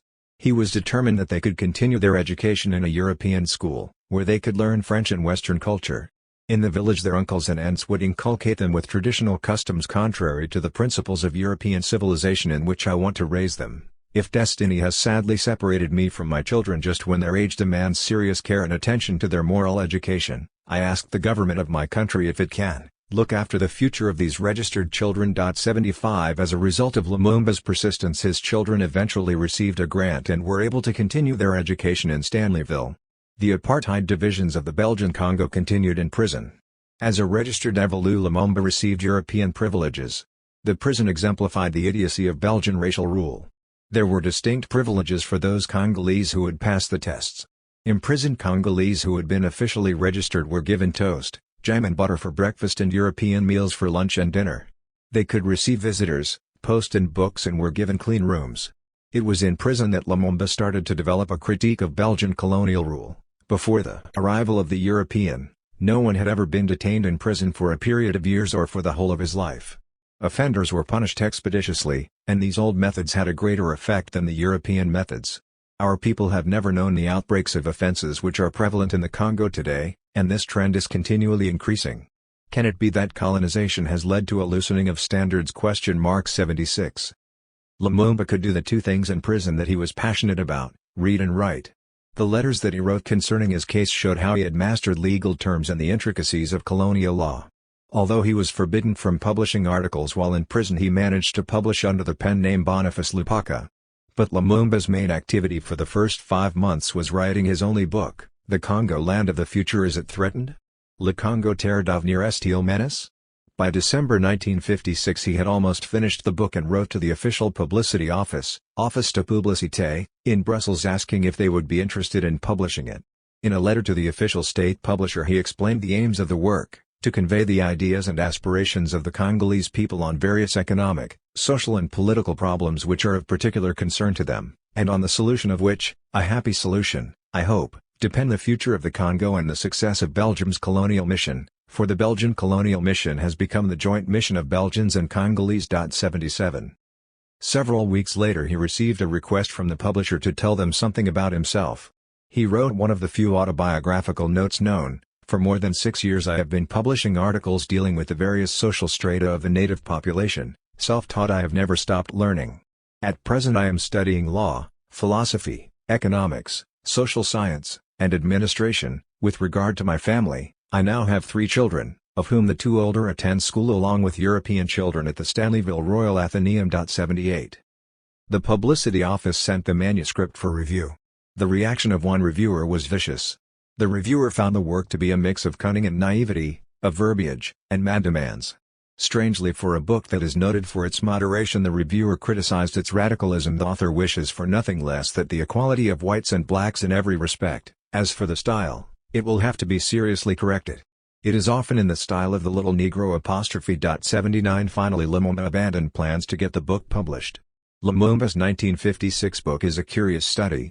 At the time it was condemned by supporters of Belgian colonialism as an audacious attack on the structures of the colonial state, but later it was also dismissed by many of Lumumba's supporters as hopelessly sycophantic towards the civilizing mission of the Belgians. The book was initially rejected for publication, but it was eventually printed in 1961 after his murder. The following year it was published in English under the title Congo, My Country. Lumumba's comrades condemned its publication, believing that it gave an inaccurate picture of Lumumba's political ideas. In the same way Belgium hoped that its publication would tarnish Lumumba's martyrdom. While Lumumba praises colonialism in the book, it is thanks to Belgium that we are what we are. It is thanks to her that our country, risen from nothing only yesterday, is destined to rise in a few decades to the ranks of the civilized nations. 80. These praises conceal a thorough critique. The book proposes systematic reforms of the Belgian Congo. Early in the book he insists on an end to flogging. Talking directly to the colonialist he explains you do not win the confidence, respect or obedience of a subject people by wickedness, cruelty or harshness, but by good administration, respect for the rights of citizens and just and humane treatment. 81 Nor is the book simply an appeal for the Evolus. Lumumba now saw himself as an advocate for the Congolese as a whole. On industrialization and the division of wealth he is explicit: the Congo is no longer a conquered colony to be exploited, where people come with the sole intention of filling their own pockets. What is the use of industrializing the Congo if it is to be mainly for the benefit of Europeans, whilst the laboring classes stagnate in relative poverty? 82 Belgian civilization must not involve the denigration of African culture. Do not destroy the African soul by attempting to make the African a superficial caricature of a black-skinned Westerner. 83 Lumumba seems to have written the book in a frenzied rush, completing it in less than 5 months. His voice is raised repeatedly to condemn the exclusion of the Evolus by colonialism racism, a humiliation that he must have felt personally, when a white official speaks to us contemptuously in the second person singular, refuses to shake hands with us, receives us coldly in his office, or will not offer us a chair, as he would do to any European coming into a private or public office. Lumumba was determined to warn the colonial state of the dangers that threaten the Congo unless there were urgent reforms. Lumumba was offering the Belgian Congo a last chance, and in this sense the book was prophetic. The more the natives are given the impression that their wishes are frustrated, the stronger will be their conviction that there is a desire to restrict their development. This will only rouse them and cause an increasing loss of confidence. 84 Though Lumumba soon dropped the tone of gratitude in his writings and speeches, his political ideas can be traced clearly in the book. Initially Lumumba was held under preventative detention, without being brought to court. By January 1957 he was still in prison waiting a trial. It was not until 25 February that he finally appeared in court. Lumumba was sentenced on March 4, 1957, but still his principal thoughts were with his children. He wrote on the same day a letter to the public prosecutor asking for an assurance that his children were fed and clothed correctly.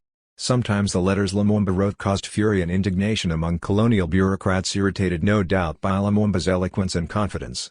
One example was a detailed document written by Leon de Weersager, Leopold Villa's chief prosecutor, who was charged with handling Lumumba's case, and queries. His tone was vituperative. Lumumba is a Baytella from the region of Katako-Kombe, which was the theater of Arab slave expeditions.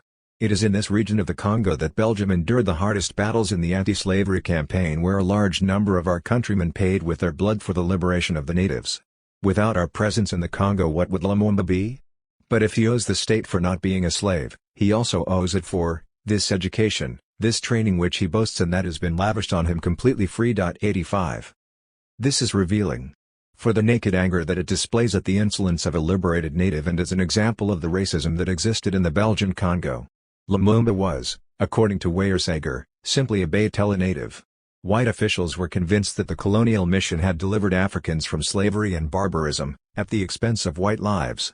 If all of this was true, how could the colonial state accept such unapologetic insistence from one of these freed slaves? Lumumba's crime was his audacity to even write to the colonial administration, let alone to question his detention. Lumumba requested a move to Leopold Villa, to be closer to the lawyer that he had engaged. He wanted to assist in the legal wrangling of his case. Lumumba was finally released on September 7, 1957, on condition that he found work immediately. The next day Lumumba was employed in the accounts department of a major brewery of the region. His salary, generous by Stanleyville standards, meant he would not need to juggle the books. How can we understand Lumumba's development? His life already contained many of the contradictions of Belgian colonialism. His poor and rural childhood, where he acquired a rudimentary education in mission schools, was broken by an abrupt decision in the early 1940s to make his way to Stanleyville. By 1950 he had already become one of the leading figures in a group of educated Congolese in the city, a prolific writer, cultural organizer and moralist. Suddenly Lumumba was the quintessential urbanite, eloquent, charming and a model of everything that could be achieved in colonial Congo. But this moderate cheerleader for colonialism was to surprise everyone again. From 1957, after his spell in prison, Lumumba began to break with his old conciliatory self and emerge as a radical spokesperson for the independence of the Congo. With every new statement Lumumba made, each more adamant than the last, he was consciously distancing himself from his quiescent youth. His short life was the reversal of the adage that we become more moderate as we grow older. Experience would teach Lumumba a new radicalism and he would become the unswerving nationalist that he had always shunned. The contradictions in colonial life for the Evolus could no longer hold. Lumumba's eldest son François explains that his father eventually revolted against the Europeans because he saw the contradictions between the ideas of a Belgian Congo community and the reality of racism in the Congo. 86. Leopoldville, City of Hope.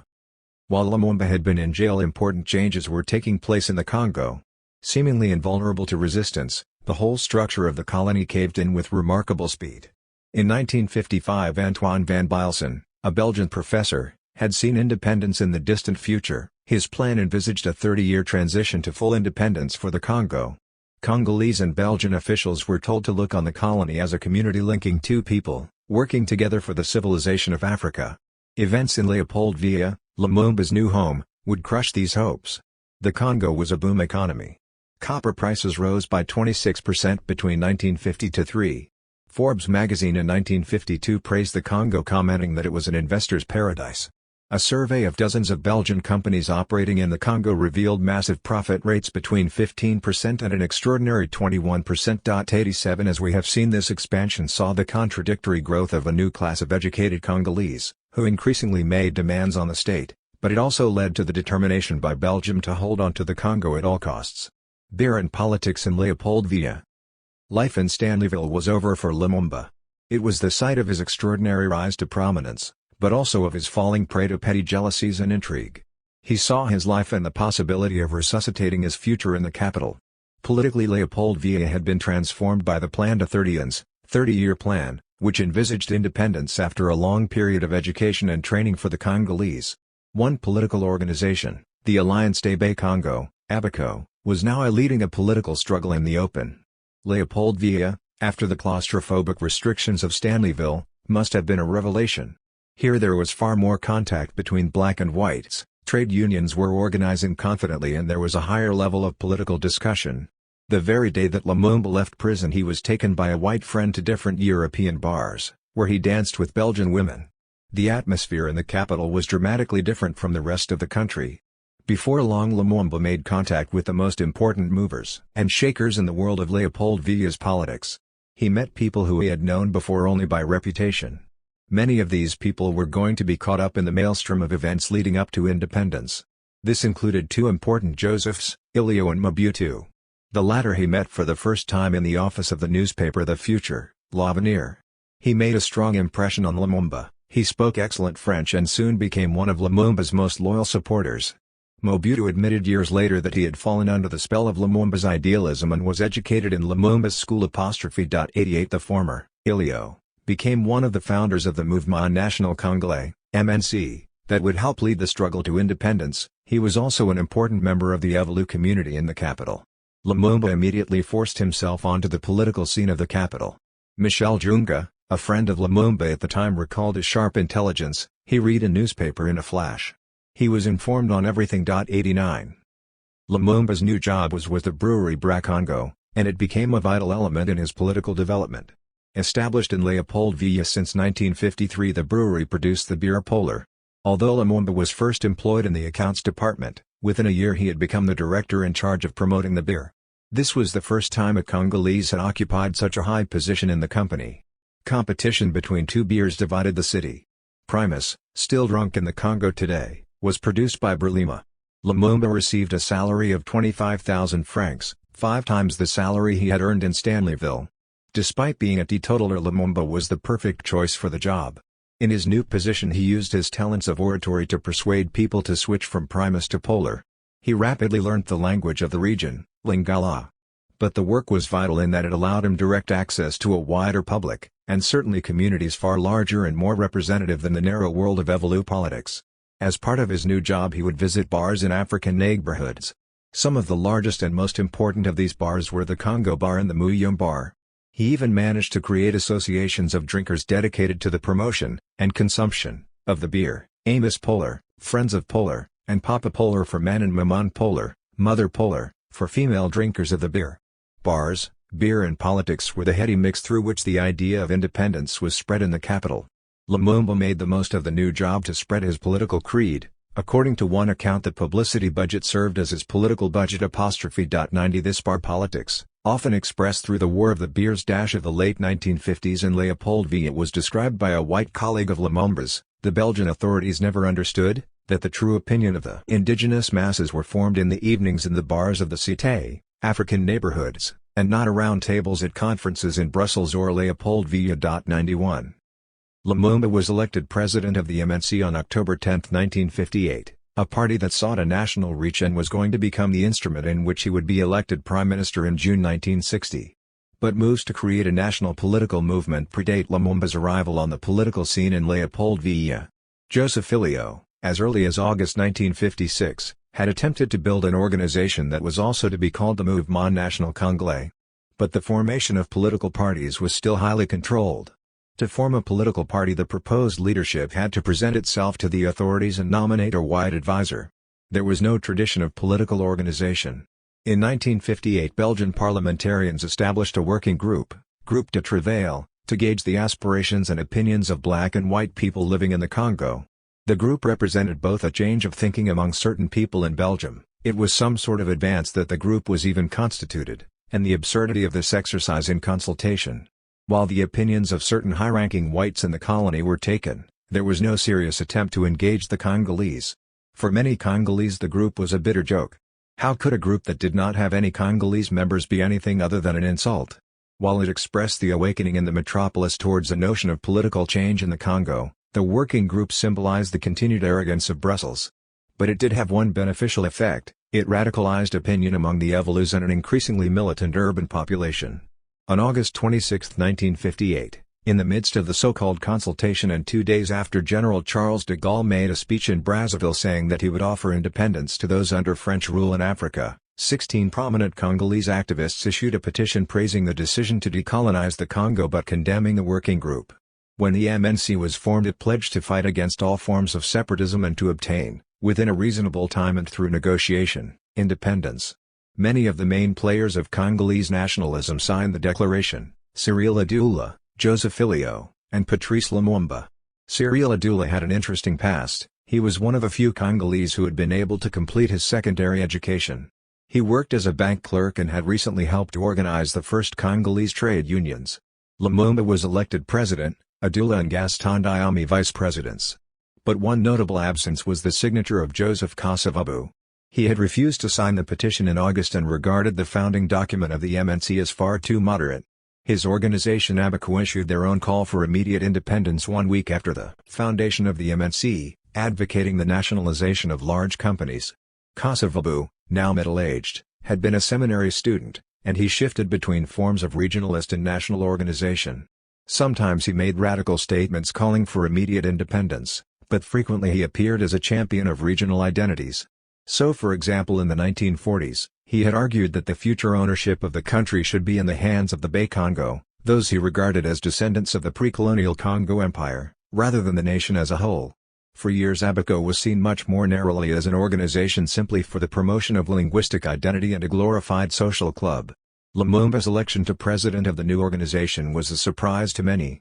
Although he was by far the most impressive member of the Congolese elite, he was relatively new to the city. By the end of October he was also elected to the leadership of the Beitel organization. This meant that his only solid constituency was among the relatively small community of the Beitel in Leopoldville.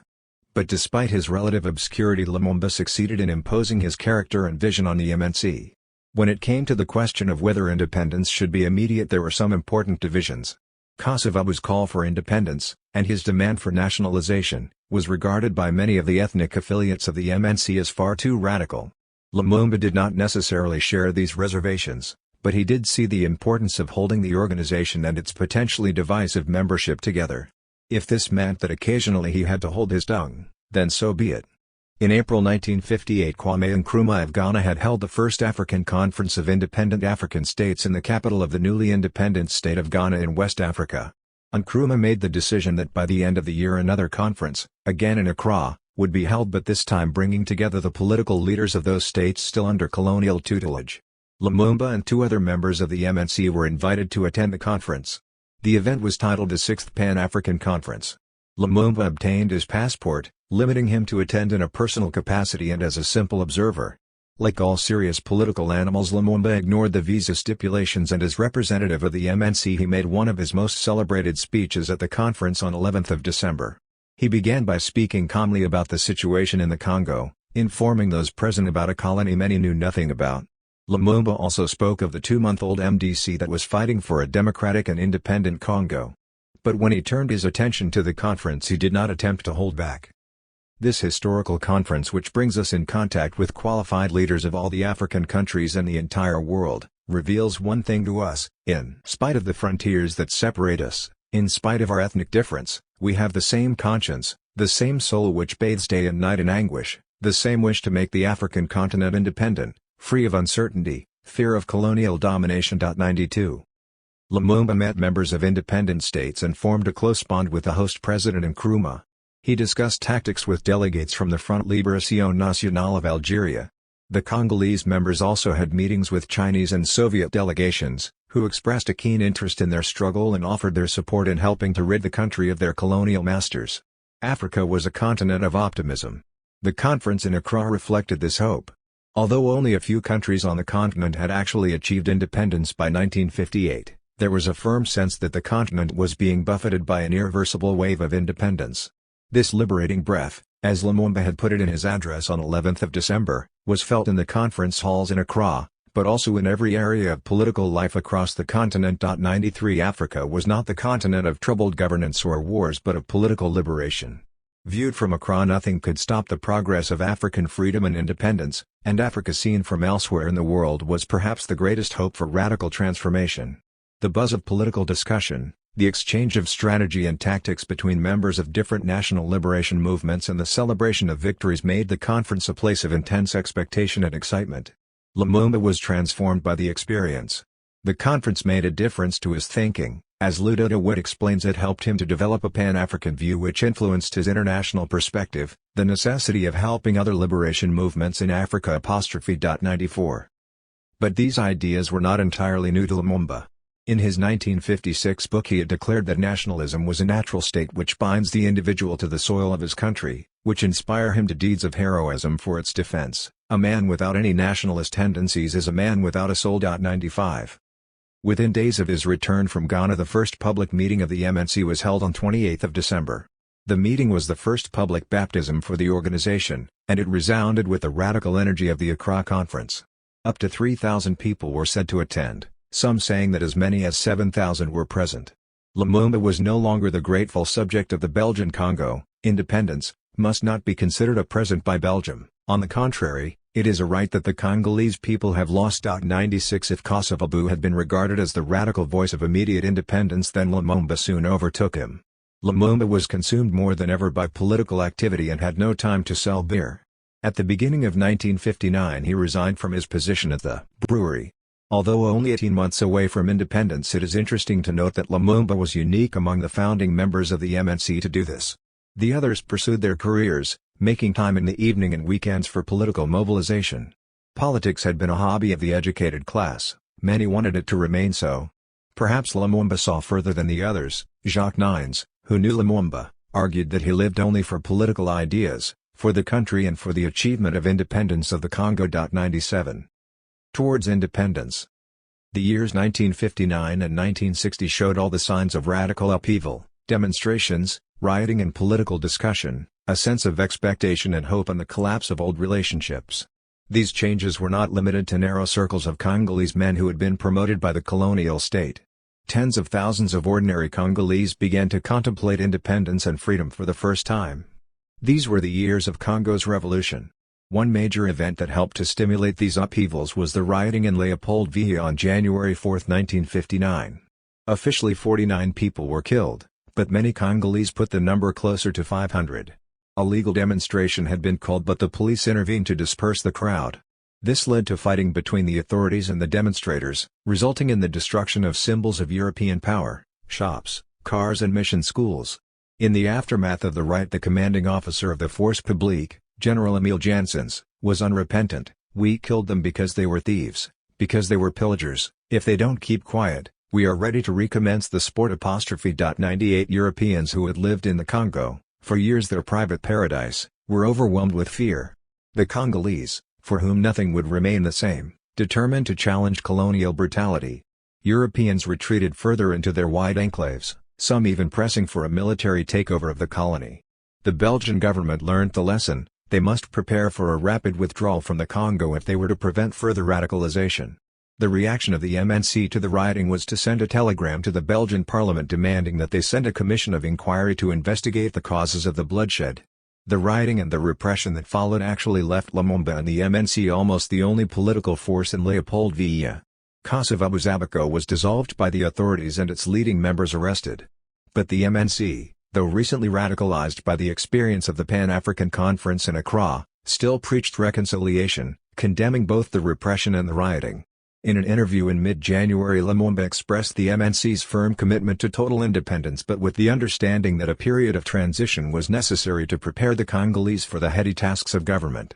He repeated what became a familiar refrain, that Europeans in the Congo had a vital role to play in the independence of the country. In arguing this, Lumumba was repeating a position that he had held for several years. In 1956 he had written, "If the Congo should obtain its independence, why should you leave us and why should we drive you out, so long as we continue to treat each other as true friends in the fullest meaning of the term." 99. The 1959 rebellion led to three important changes in Congolese society. Firstly, it saw the radicalization of the Congolese population living in the capital, and triggered a wider involvement in the nationalist struggle. Secondly, it broke some of the conservative habits of the Congolese elite.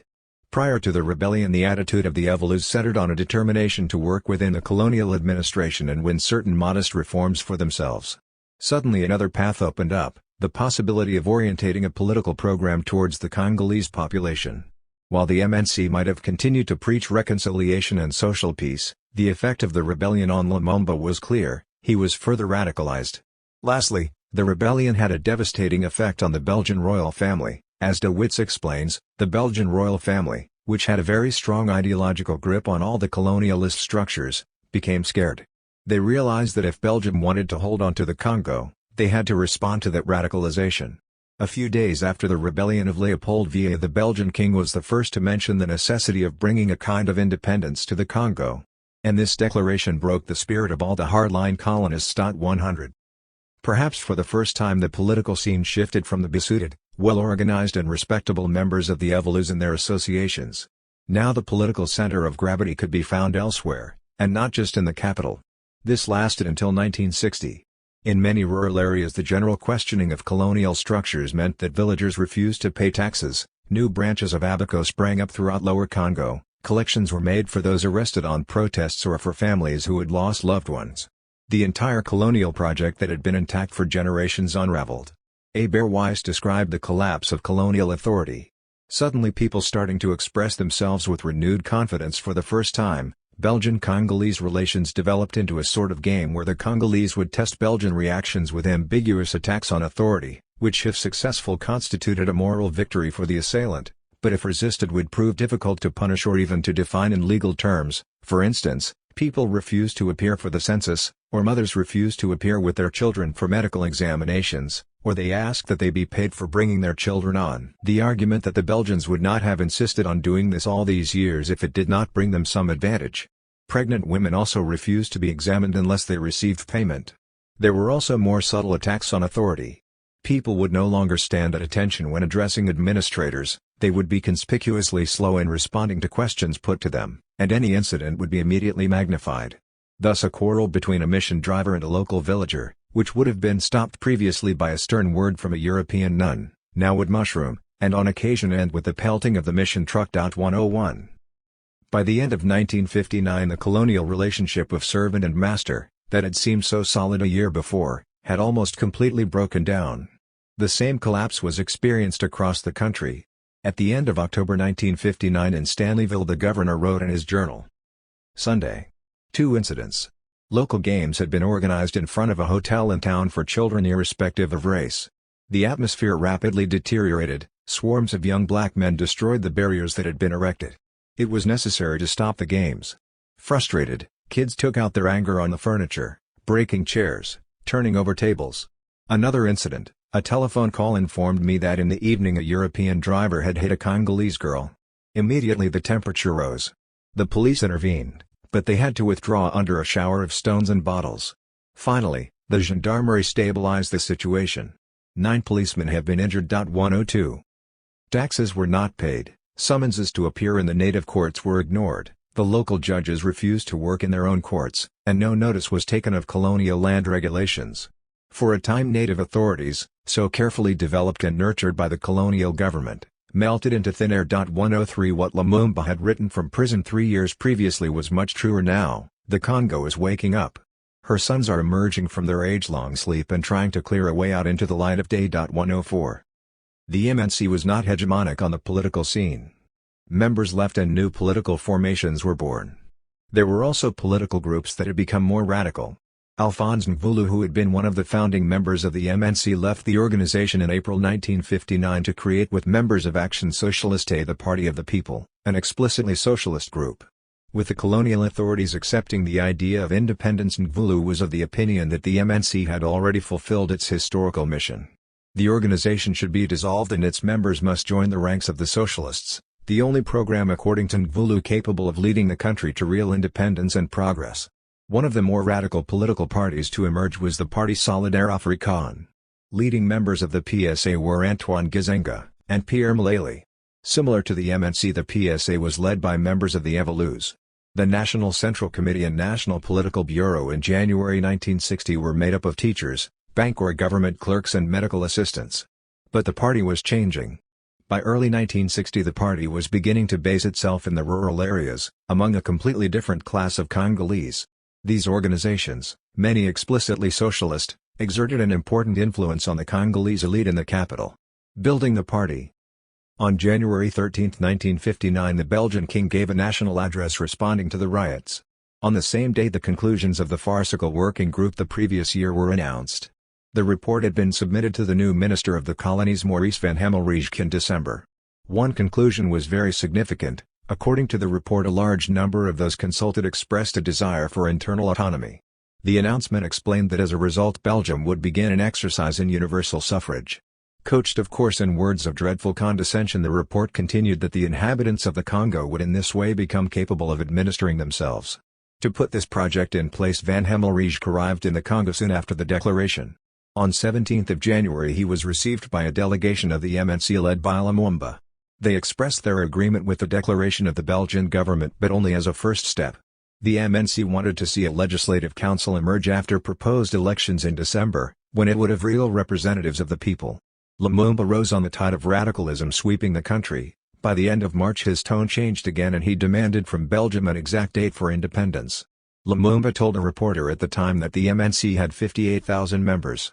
Even allowing for some exaggeration, this is impressive for an organization created less than 5 months previously. Mathias Kamasanga became a party organizer in Kasai very soon after he joined the MNC, and by the end of 1959 he was the provincial president in charge of propaganda. He describes the process of building the organization. I joined the party in 1959, like everyone else I was a simple activist. But in June I was asked to help set up the party in Mweka and Luluaburg. I agreed. I took a train to the Mweka and days later we held a meeting. After the meeting we left for Luluaburg. In each place we passed we installed MNC committees, which would then organize the party in these areas. 105. Lumumba dedicated himself to spreading the message of the MNC around the country. His extraordinary energy meant that he could work 18 hours a day, exhausting his entourage and intimidating his rivals. On 28 March a permanent headquarters of the MNC was finally opened in the commune of Kinshasa. The HQ was also going to welcome all Congolese, whether members of the MNC or not.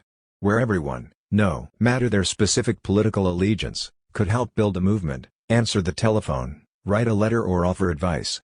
Lumumba spoke everywhere he went, explaining the character of the anti-colonial struggle, demanding that the Belgian Declaration was implemented immediately. Meetings multiplied and so did the numbers attending these meetings. The first Congress of the MNC, which was also the first of any modern political party in the Congo, was held in Luluaburg, today's Kananga, in April. Kemis Hanga was already an active member of the MNC. He arrived late to the Congress. It was at the first Congress of a political party in the Congo that I first saw Patrice Lumumba. When the Congress had started I was not in Luluaburg, so I came in late. Lumumba was speaking. A journalist had just asked a question. "Monsieur Lumumba, you ask for independence, but you don't have a single doctor, lawyer, geologist or a respected journalist. How are you going to manage as an independent state?" Patrice Lumumba responded, "I am fully aware of this situation. But I have a question to ask you. You have been in the Congo for 80 years and you have not trained a single doctor or geologist. If we asked you to train 10 doctors, how many more years in our country will that take you?" The journalist was unable to respond. 106. Immediately after the Congress, Lumumba left for 2 trips. The first was to Conakry and then on to Belgium. Conakry was the capital of Guinea and the home to perhaps the most radical leader of independence at the time, Sékou Touré. His trip was important for the contacts he made with the Soviet Union. Lumumba's attitude to communism was informed largely by his ignorance on the subject. He had long rejected what he understood as class struggle, which to him was an idea which would divide the Congo. Now, as he attempted to build unity across Congo's fractious political scene, this old position must have seemed even more pertinent. Arriving in Brussels at the end of April, Lumumba met Albert de Koninck, a member of the Central Committee of the Belgian Communist Party. De Koninck claimed that Lumumba was heavily influenced by his meetings with Sékou Touré, and under the president's influence he wanted to create a mass trade union movement in the Congo, to help him apply pressure on the colonial authorities. Lumumba promised to invite members of the Communist Party in Belgium to an MNC Congress planned for June. Lumumba had decided that there were certain things to learn from the communists and much ideological baggage to discard. Although he was an increasingly intransigent nationalist leader, the pitch of his activism and declarations forever rising, he was still a pragmatist. Belgian colonial authority must be shown a door, and thrown through it if necessary, but Belgian technicians and experts must stay, although even this now came with a prefix, as long as they worked for the Congo's development and not its exploitation. These trips were also extremely important for exploding myths about Belgium. Bizcellin describes the effect on Lumumba. It was important for Lumumba to see on his trip to Brussels that there were white men working as waiters, that there were prostitutes and that there was a white working class. He saw the reality of the so-called motherland. He could also access left-wing books for the first time. 107 Lumumba's first trip to Belgium in 1956 had already changed his ideas about the Europeans. "I can assure you that quite a number of Congolese are in a much more comfortable situation than many Europeans in their home countries. We often have the mistaken idea that all Europeans live in the same conditions as the Europeans of the Congo, but this is a serious mistake." 108. Returning to the Congo in May, Lumumba seems to have grown even less patient towards colonialism. Lumumba left for Stanleyville where he was going to establish a branch of the MNC. He was shocked by the conditions in the city since he had been arrested there 3 years previously. In May 1959 the city seemed particularly bereft of hope, without jobs and full of bitterness towards the colonial power. The city had in fact fallen into almost total lethargy, and the riots in the capital months before had only the faintest echo. No political pamphlet, declaration or act of solidarity with the demonstrators in Leopoldville is recorded. However, among the city's European population there had been a shift. Certain groups had started to hoard guns, others learned how to shoot, and appeals were made to the governor for stricter security measures. 109. Lumumba was able to give voice to these grievances. After a few weeks in the city he became the conveyor belt for popular anger. But in Stanleyville the MNC also became the repository of social complaints. If the floodgates of colonial rule had burst open, then many Congolese expressed this not only by automatically chanting independence but by complaining about low pay and unemployment and against their bullying, racist bosses. The MNC received a flow of letters demanding action against vicious employers and poor pay. But the organization was ill-prepared to respond to these demands, and instead they sought compromises with local companies and an understanding between Europeans and the Congolese. After the riots in the capital, the main trade union confederation, the Fédération Générale du Travail de Belgique, FGTB, demanded a general increase in salaries. The MNC focused almost exclusively on independence and was unable to satisfactorily develop a program of social reforms. Lumumba was acutely aware of the tensions that existed between the massive popular support for the MNC and the leadership of the party, who were often overly cautious. This relationship was dialectical. Both the party and the movement grew and developed in the context of these tensions. In April 1959, while in Belgium, Lumumba responded to a question about support for the party among the Congolese masses. "The masses are a lot more revolutionary than us. They do not always dare to express themselves in front of a police officer, or make their demands in front of an administrator, but when we are with them it is the masses who push us, and who want to move more rapidly than us." 110. Lumumba's work in Stanleyville also involved fundraising. Money raised in the city was used to buy bicycles, vehicles, and to fund propagandists who worked recruiting members to the MNC in rural areas. These party militants were overwhelmingly young, and soon developed radical slogans drawn from their experiences during the recruitment drive. Young organizers also filled in the gaps in the campaign, making promises to the villagers that became part of the MNC program, even if the leadership of the party were reluctant: the end to the forced cultivation of cotton, a suspension of taxes, and an end to police abuses. Weiss argued that these tensions characterized the development of political parties in the Congo. The rural masses tended to be radical, and the leaders frequently tried to dampen these predilections on the part of their followers. 111. Nationalism, independence, and class. The inability of the MNC to adequately give voice to the complaints that came from workers, trade unionists, and those who sought an outlet for their economic and social demands, reveals a problem with the politics of independence. The MNC, with Lumumba at its center, could only reply with the battle cry immediate independence. The party did not have the political vocabulary to construct a program of social transformation that could envisage more than independence. Even though the demand for independence was a radical slogan, it contained many contradictions. Lumumba was the figurehead of this radicalizing movement and saw a new state-powering development in an independent Congo, with, if possible, Belgian and foreign assistance. Essentially, the struggle was a democratic one. It sought elections to a new state, but the Congolese would remain employees in mostly foreign-owned companies, in a country whose very creation was an extremely recent colonial invention. Consistent with national liberation movements across the continent at the time, the objective was not to fundamentally upset the status quo. The world was divided into nations, and the struggle for national liberation was an attempt to establish an independent territory for capitalist or, in the cases of those states looking to the Soviet Union, state capitalist development. In this context, all national classes had to unite, as the project of liberation insisted on unity. Lumumba's ideas fitted perfectly into these holes. For several years he had shunned any notion of class struggle, which was to him a metropolitan idea imported from Belgium. In 1956 he wrote, "Let poor Belgium keep its ideological squabbles. The Congo needs something other than petty wranglings.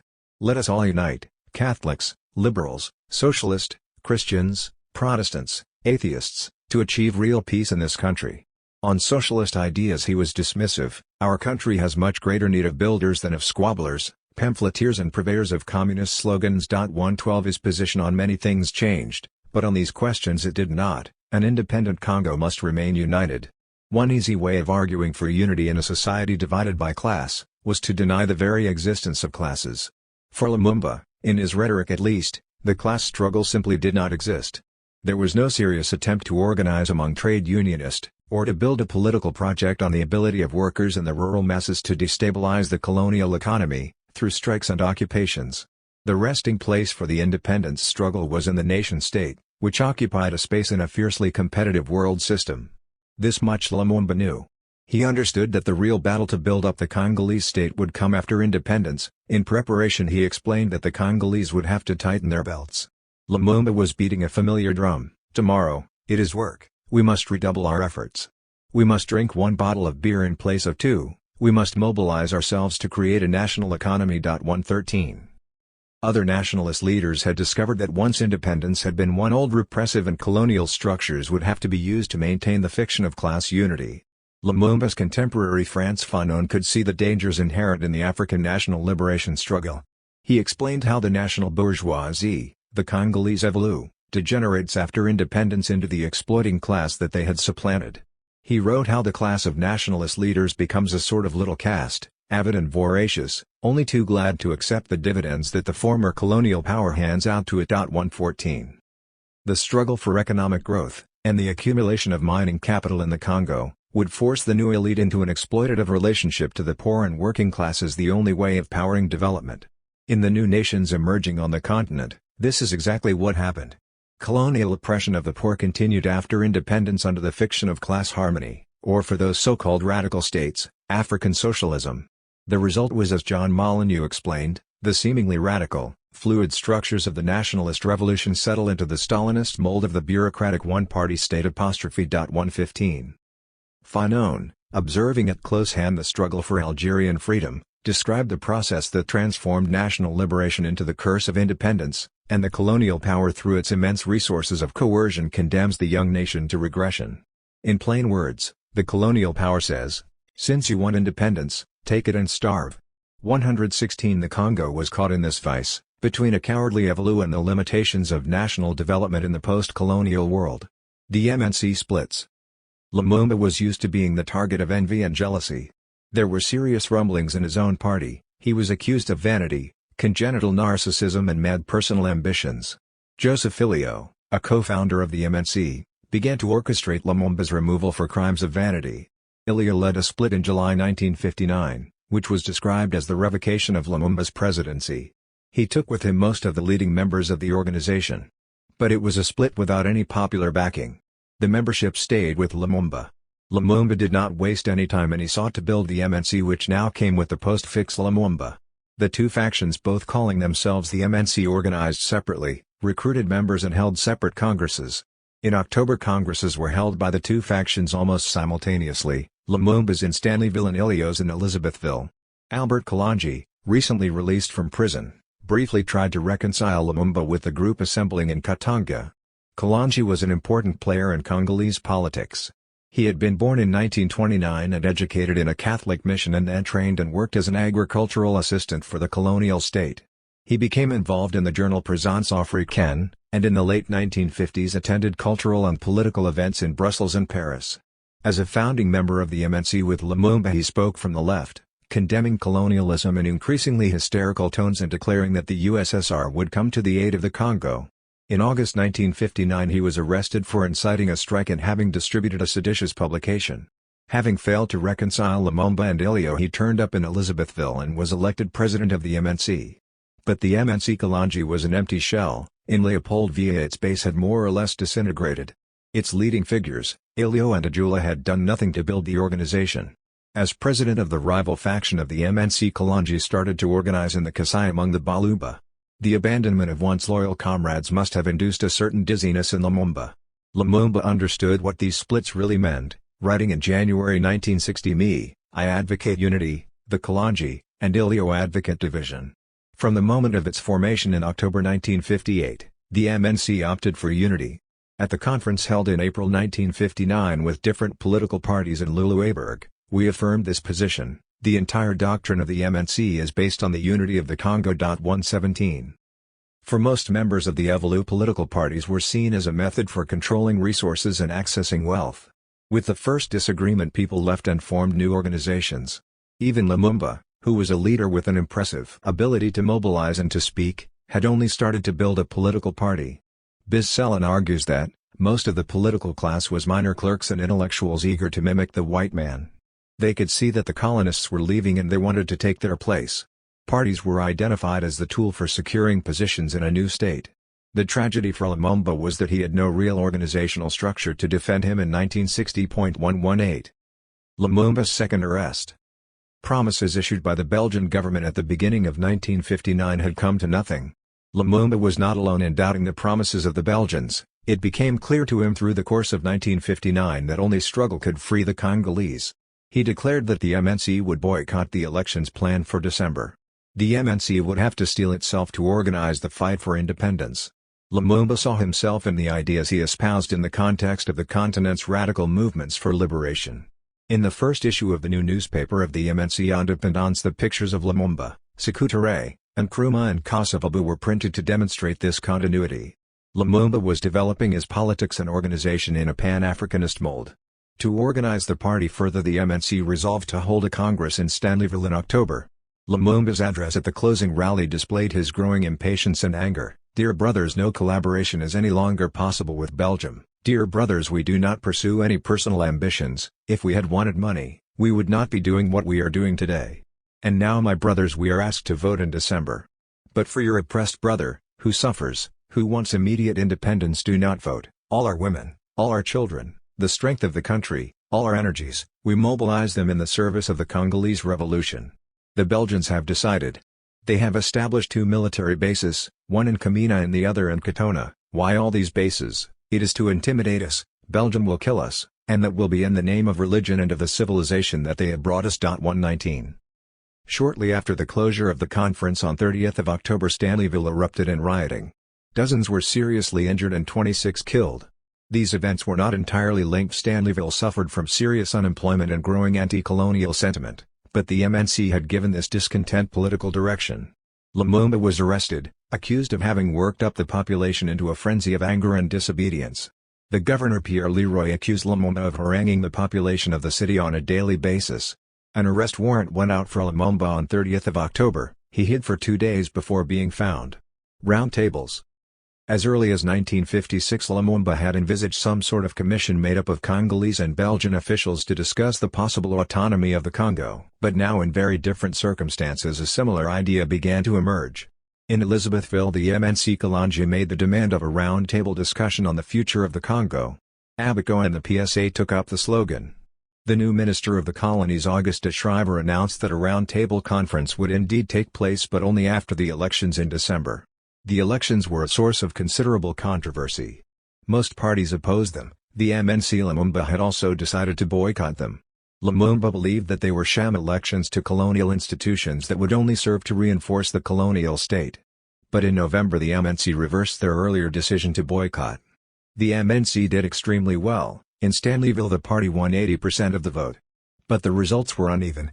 In the areas where the party, and Lumumba in particular, had made little effort to build, they scored abysmally. The party's electoral triumph in December was followed in January by a sentence of 6 months' imprisonment for its president. But calls for Lumumba's release became deafening, from both those Congolese politicians assembling in Brussels for the Round Table Conference and from Belgian politicians and ministers. He was transferred to Katanga on 22nd of January, arriving in the capital Elizabethville on board an aircraft belonging to Sabina. He was photographed emerging from the plane, with a slightly dazed expression, barefooted and still in his filthy prison clothes. He was then transferred to the prison in Jadoville and eventually flown to Brussels on 26th of January, bruised and blooded from his ordeal. Lumumba spoke of his liberation from prison 2 weeks afterwards. I was thrown on the plane. My neck was twisted. I have been manhandled. All my things are still in prison. I arrived in Elizabethville leaving the plane like a criminal, where some Europeans amused themselves by photographing me. 120. He was greeted by supporters at the airport in Brussels. Mobutu was there, as well as Kalonji. But perhaps the most memorable well-wisher was an old Belgian woman who had stood patiently waiting with a bunch of flowers. When she saw Lumumba, she rushed up to him and forced the bouquet into his arms and kissed him with the words, "I am only one poor woman, but there are millions of others like myself. In their name I want to salute a freedom fighter." 121. The Round Table Conference opened on January 20, 1960 in Brussels. Every delegation had been allocated a Belgian advisor, to guide the delegation through the discussions. Only the MNCL opted for a Congolese one. When Lumumba arrived, the atmosphere was electrified. Within days of his release, the date of June 30, 1960 was agreed for independence. The Belgian state had been forced to concede immediate independence, the battle cry from the street. It is worth pausing here to note how remarkable this was. 4 years beforehand, the government had envisaged a 30-year plan towards independence, which had shrunk dramatically to 5 years in 1959 and then 6 months in January 1960. This was, by any account, an extraordinary change. But there were challenges. The country had fewer than 30 African university graduates in the entire territory, and only 3 out of some 5,000 management-level positions in the civil service filled by Congolese. Where were the Congolese technicians and bureaucrats who could run the new state? The MNCL insisted on a rapid program of training for the Congolese provided by Belgium. After the date for independence had been agreed, substantive issues were discussed. The main debate centered on those who supported federalism and those defending a unitary state. Lumumba insisted on a centralized state, with its capital in Leopoldville, and that Belgium should not be allowed to define the future structures of independence. He seemed already worried about the possibility of Belgium dividing up the state before independence had even been won. But the discussion on federalism revealed another more serious agenda. The main issue was Katanga, whose Congolese representatives had indicated that they wanted autonomy. Katanga was the powerhouse of the Congolese economy, contributing more than two-thirds of the national income.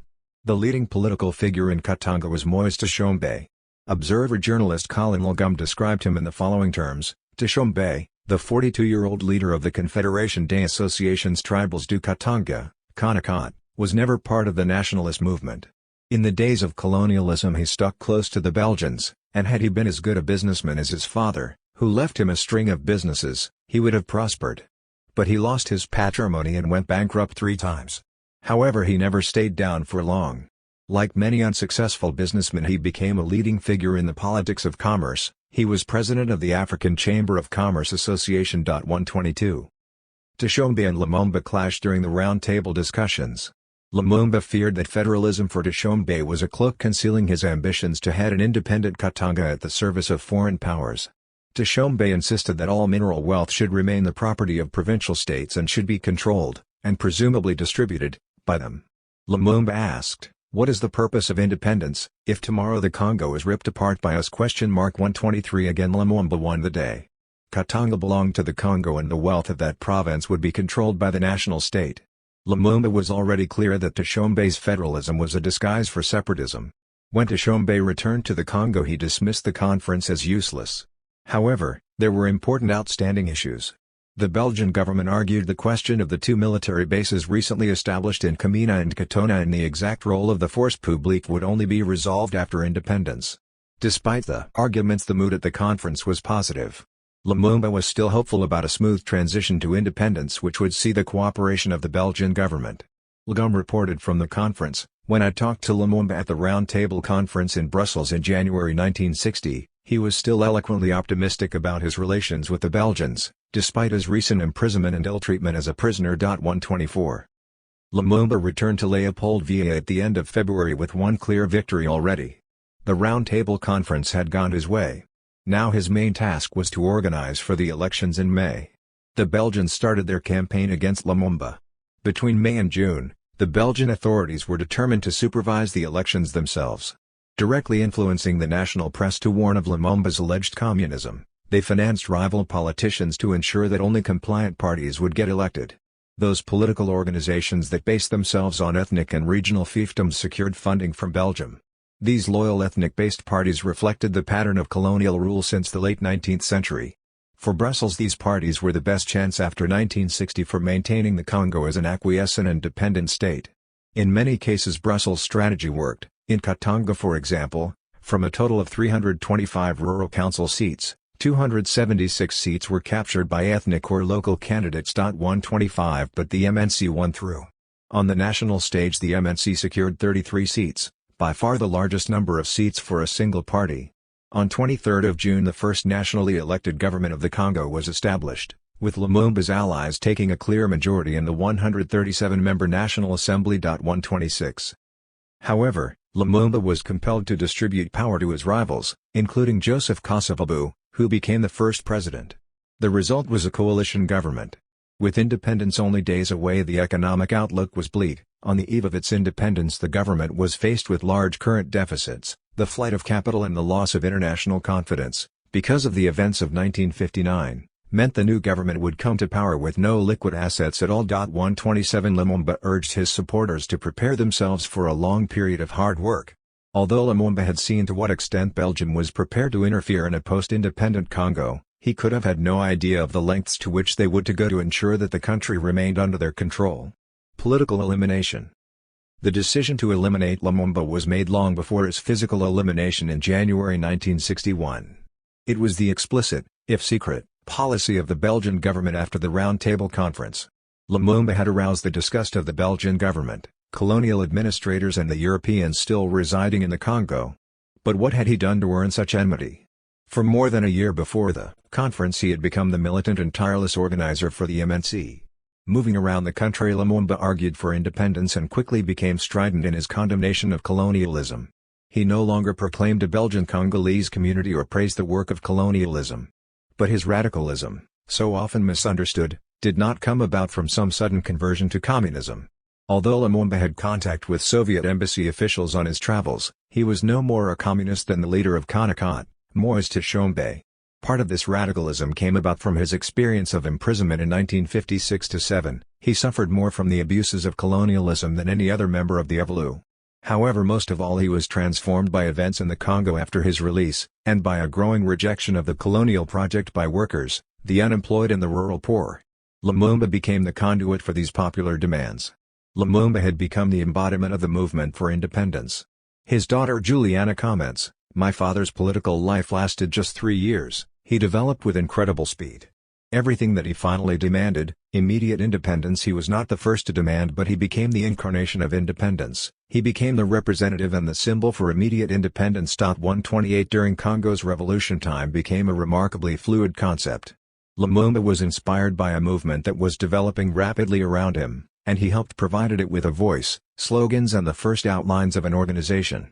His son François Lumumba describes how his father entered the consciousness of the Congolese and added an irrepressible dynamism to independence. 129. Belgium's decision to grant independence so quickly was connected to this political change. De Witt argues that they saw that there was a process of political change in 1959, and they wanted to move quicker than this radicalization, hoping that at the time of the election, and this was the opinion of the Belgian ruling elite, that 80% of the Congolese parliament would be filled with docile pro-Belgian MPs while only 20% would be radicals. But they miscalculated the extent of the radicalization. 130 The objective of granting independence to curtail radical political change was common in many African countries during this period. In most instances the strategy succeeded, but in the Congo it failed. When Lumumba finally arrived at the Round Table Conference, bandaged from his brutal treatment in Elizabethville, he dominated his Congolese colleagues but also the European politicians who still regarded themselves as his natural superiors. He was uncompromising and refused to allow Belgium to retain any powers after independence, rejecting the absurd notion that the Belgian king could become the head of state in an independent Congo. He also ridiculed Tshombe's notion that provincial wealth should be controlled by the provinces alone. He aroused the jealousy of his Congolese counterparts but also the anger of Belgian politicians. Even in the dying hours of colonialism the Belgian government remained unapologetic. To them Lumumba was still a loquacious native who obstinately refused to accept his place. When Lumumba returned to the Congo after the conference, the idea of his political elimination was already being hatched by Brussels. But their hands had been tied. Lumumba had emerged internationally as the preeminent leader of Congolese independence. Another strategy had to be prepared. From now on they sought to make alliances against Lumumba, with what they regarded as moderate forces antagonistic to the MNCL. A plan was drawn up between Harold Daspremont Linden, Minister for African Affairs for the Prime Minister Gaston Eyskens, and the advisor on African Affairs Professor Arthur Ducy on March 1, 1960. The first point of this plan was the choice of advisors who would direct the Congo before and after independence, but point 3 was the most important. It concerned the elimination of Lumumba by organizing political forces opposed to him. 3. Political action. Man to eliminate is Lumumba. Regroup moderate forces by province, Katanga, Kanakant, Kasai, Kalanji. It would be necessary to make available to these parties technicians, propaganda and funds. The total could cost a maximum of 50 millions, 131. Point 4 concerned the choice of a reliable Congolese ally for the Belgians. But for the moment Brussels failed. Independence, June 30, 1960. Congolese independence was declared on June 30, 1960, and celebrations across the country lasted for days. The Independence Day ceremony was held in the presence of King Baudouin of Belgium, who patronizingly sought to grant the Congo freedom in the name of the Belgian state. The day did not turn out as anyone predicted. Officially the event was due to take place in the Parliament building in front of the Belgian elite, newly elected members of the Congolese Parliament and foreign dignitaries and reporters. Like many such ceremonies at the time, it was seen simply as the official announcement of a negotiated independence, involving speeches, handshakes and the lowering and raising of flags. The Guardian reported on 1 July, the crowd around the wide square of the Palais des Nations was as small, and as unenthusiastic as an independence crowd could be. There were only about 4,000 there, due, perhaps, to the confusion caused by hasty arrangements. But the shouts of La Roi from loyal Belgians as the king entered the Parliament building was the first cheering note for him. 132. Lumumba's wife, Pauline, refused to attend the ceremony. Their daughter, Juliana, explains, in the morning before the ceremony they had an argument. As my father was leaving the house for the palace, my mother started to throw his things off the balcony. That's my mother, she has a terrible temper. 133. Lumumba had not been scheduled to speak, and the government was to be represented by its president, Joseph Kosovo. The king rose to announce the official end of Belgian rule in the Congo, but he did much more. His speech turned into a historical justification for the crimes of colonization. He argued that the last 80 years had seen development and the fulfilling of the white man's burden. The king pronounced, "The independence of the Congo is the crowning glory of the work conceived by the genius of King Leopold II, undertaken by him with firm courage, and continued by Belgium with perseverance. Independence marks a decisive hour in the destinies not only of the Congo herself but, dare I say, of the whole of Africa. For 80 years Belgium has sent to your land the best of her sons, first to deliver the Congo Basin from the odious slave trade which was decimating her population, later to bring together the different tribes which, though former enemies, are now preparing to form the greatest of the independent states of Africa. These pioneers deserve admiration from us and acknowledgement from you.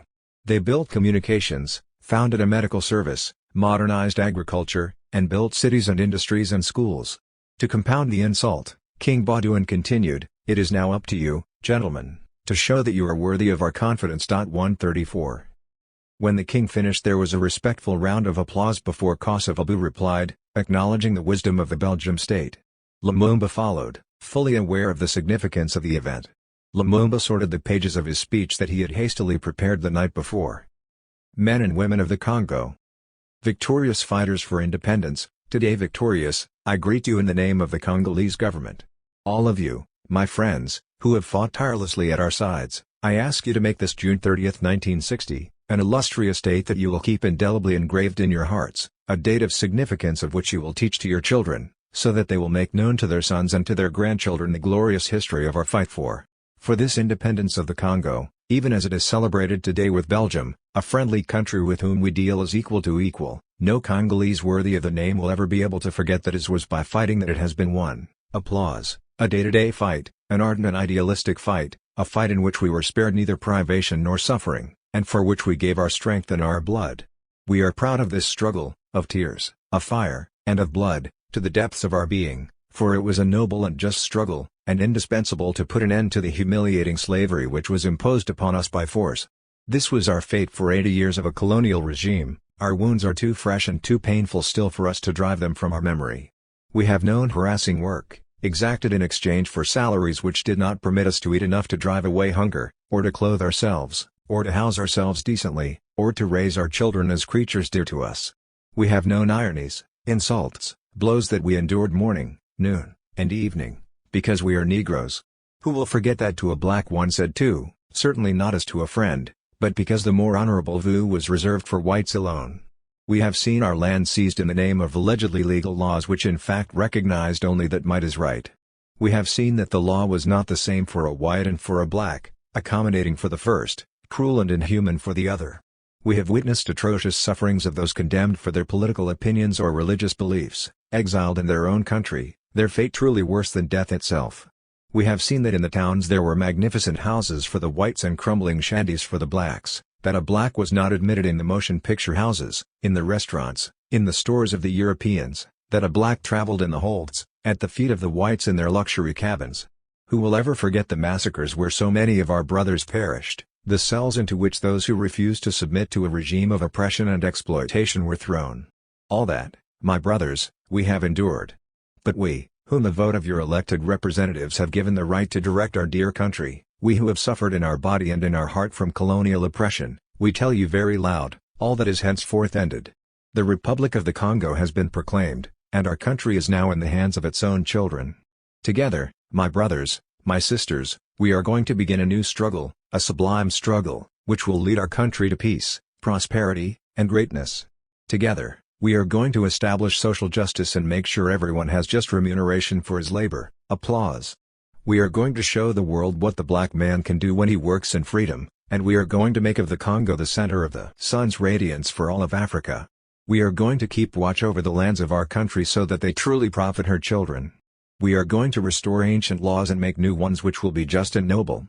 We are going to put an end to suppression of free thought and see to it that all our citizens enjoy to the full the fundamental liberties foreseen in the Declaration of the Rights of Man. We are going to do away with all discrimination of every variety and assure for each and all the position to which human dignity, work, and dedication entitles him. We are going to rule not by the peace of guns and bayonets but by a peace of the heart and the will. And for all that, dear fellow countrymen, be sure that we will count not only on our enormous strength and immense riches but on the assistance of numerous foreign countries whose collaboration we will accept if it is offered freely and with no attempt to impose on us an alien culture of no matter what nature. Applause. In this domain, Belgium, at last accepting the flow of history, has not tried to oppose our independence and is ready to give us their aid and their friendship, and a treaty has just been signed between our two countries, equal and independent. On our side, while we stay vigilant, we shall respect our obligations, given freely. Thus, in the interior and the exterior, the new Congo, our dear republic that my government will create, will be a rich, free, and prosperous country. But so that we will reach this aim without delay, I ask all of you, legislators and citizens, to help me with all your strength. I ask all of you to forget your tribal quarrels. They exhaust us. They risk making us despised abroad. I ask the parliamentary minority to help my government through a constructive opposition and to limit themselves strictly to legal and democratic channels. I ask all of you not to shrink before any sacrifice in order to achieve the success of our huge undertaking. In conclusion, I ask you unconditionally to respect the life and the property of your fellow citizens and of foreigners living in our country. If the conduct of these foreigners leaves something to be desired, our justice will be prompt in expelling them from the territory of the Republic. If, on the contrary, their conduct is good, they must be left in peace, for they also are working for our country's prosperity. The Congo's independence marks a decisive step towards the liberation of the entire African continent. Sire, Excellencies, Mesdames, Messieurs, my dear fellow countrymen, my brothers of race, my brothers of struggle, this is what I wanted to tell you in the name of the government on this magnificent day of our complete independence. Our government, strong, national, popular, will be the health of our country. I call on all Congolese citizens, men, women and children, to set themselves resolutely to the task of creating a prosperous national economy which will assure our economic independence. Glory to the fighters for national liberation. Long live independence and African unity. Long live the independent and sovereign Congo! 135. Lumumba finally finished the speech, to loud and long applause, and returned to his chair. The program was interrupted for an hour as the king threatened to leave. The king, as the personification of Belgian power, had correctly taken the speech as a personal insult. This was an insult that the Belgian establishment would never forgive. The Belgian press called for revenge. Never had the dignity of the Belgian state been so insulted. Even Benoit Verhagen, the acclaimed academic of the Congo, declared that the speech was an unpardonable error. 136. For those who opposed colonialism, the day had been a triumph. In New York, Malcolm X told his followers that Lumumba's Independence Day speech was the greatest speech, and that it had been made by the greatest black man who ever walked the African continent. 137 Lumumba had turned June 30, 1960 into a day of victory, showing to the world how independence in the Congo was really won. Independence was not simply a day of official celebrations in the capital, attended by foreign dignitaries and Congolese politicians. It was a moment of national rejoicing that expressed exactly the popular struggle for independence that Lumumba had spoken about in his speech. Oslo Lombo was 13 years old and lived in the province of Leopoldvia. It was a big feast, a party of liberation. We had been liberated from slavery. The women were dressed up. There was good and beer. The party lasted days. It was not only a party of independence, it was a party of liberation. We would be responsible for ourselves. We would manage our country ourselves. 138 Mbara Emmanuel Baston was in a Protestant mission school at the time of independence. Since 1959 he had been known by his family as Emery after Lumumba. Baston remembers a moment of extraordinary celebration. A procession of the students from local primary schools was organized, one from the Protestant school, and another from the Catholic one. Then there were the games. Everyone knew that we were leaving a state of slavery. Everywhere enormous demonstrations were organized to mark the passage to independence, and everywhere we heard the name of Lumumba, Lumumba the father of independence. When Patrice Lumumba spoke, the radio vibrated right into the heart of the country. You put the radio on the table and it vibrated as if his voice had an extraordinary power. 139. Political parodies, class and ethnicity. Patrice Lumumba was the first prime minister of independent Congo. The MNC, though not explicitly radical in its program of reform, was pledged to create a unitary, multi-ethnic state, which would promote the redistribution of wealth to the poor. The other major players on the political scene were Abaco, led by Joseph Kasavubu, Kanakot run by the rich middle class, Evolumois Tshombe, which hoped to see the Benelulu dominate Katanga either in a federal Congo or, if necessary, as a separate state, and Balubakot, also in Katanga, was led by Jason Sanwe. Balubakot were suspicious of Kanakot and the Benelulu, and meant that Tshombe could not speak unanimously for Katanga. The process of independence in the Congo in 1960, but also across the continent, was simply one that saw the deracialization of the colonial state. Citizenship ceased to rest on a racial membership. But this left the system of rural governance almost entirely unreformed, and consequently ethnic divisions firmly entrenched. It was these ethnic divisions that dominated the political scene in the Congo in the months after independence. While the Congo was moving towards independence, there were many people trying to frustrate it. One observer was reported in the Belgian newspaper La Relève, independence was never intended to be anything but purely fictitious and nominal. Financial circles believed, our political circles were more naive than anything, that it would be enough to give a few Congolese leaders the title of minister or deputy with decorations, luxury motorcars, big salaries and splendid houses in the European quarter, in order to put a definite stop to the emancipation movement which threatened the financial interests concerned. 140. The Belgian economy was intimately connected to its colonial possession in Central Africa. The country had extensive public and private investment in the Congo, while at least a third of Belgium's trade was imports from Africa. By the end of the 1950s, the Union Miniere earned an annual profit of 4 billion Belgian francs.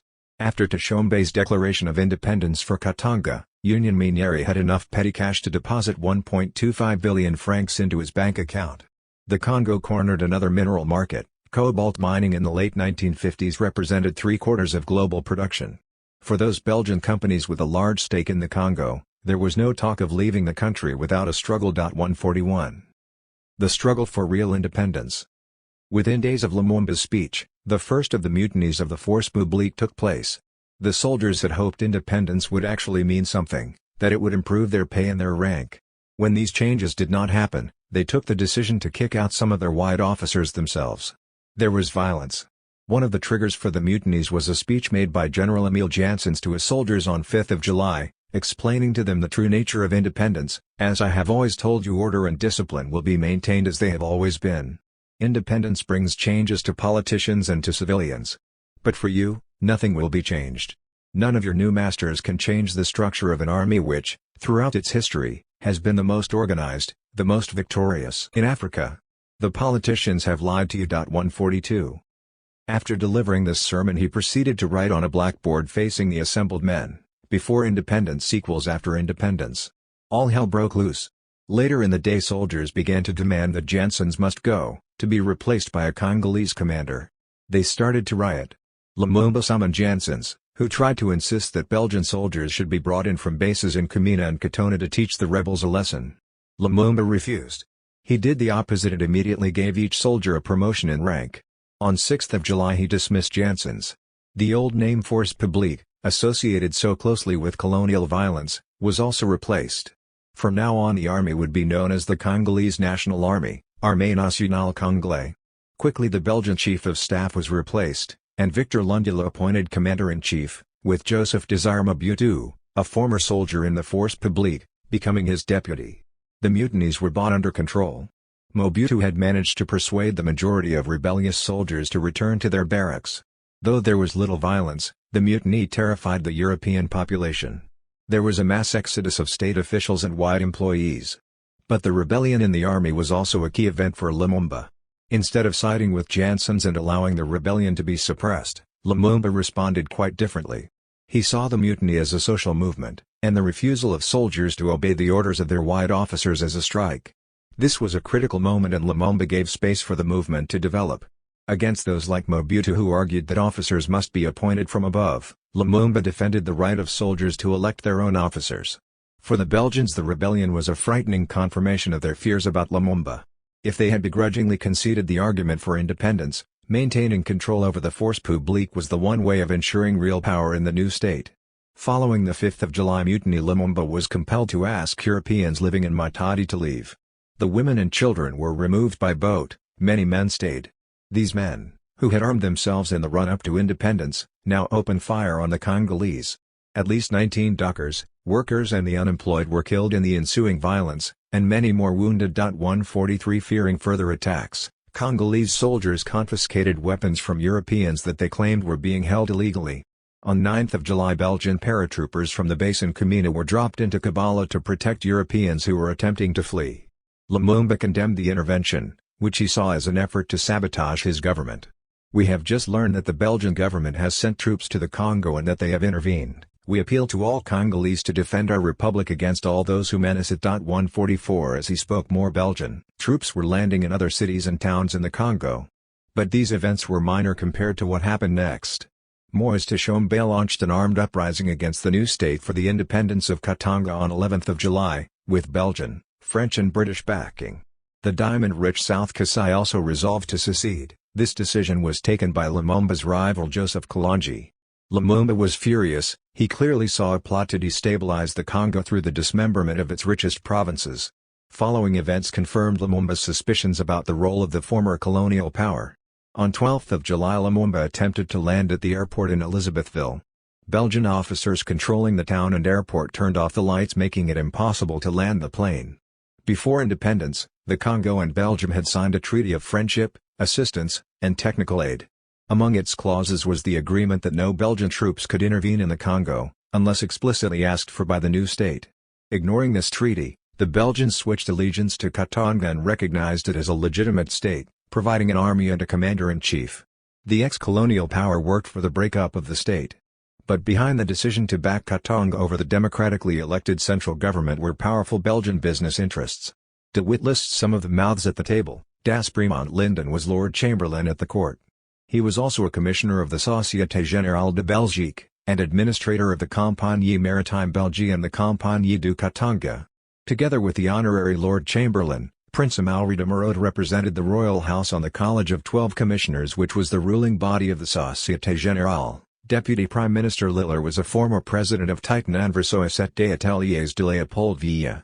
The president of the Belgian Chamber, Baron Kronecker, and ministers Sieven, Wigny and Albert de Villechauer were administrators of a whole series of colonial enterprises. 145. While the Congo struggled to maintain its independence, Belgium was suffering from a political crisis at home.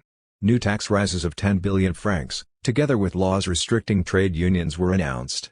By December 1960, strikes by electricity workers, port workers and civil servants became a general strike that saw as many as 600,000 workers involved. Troops stationed in the Congo were brought home.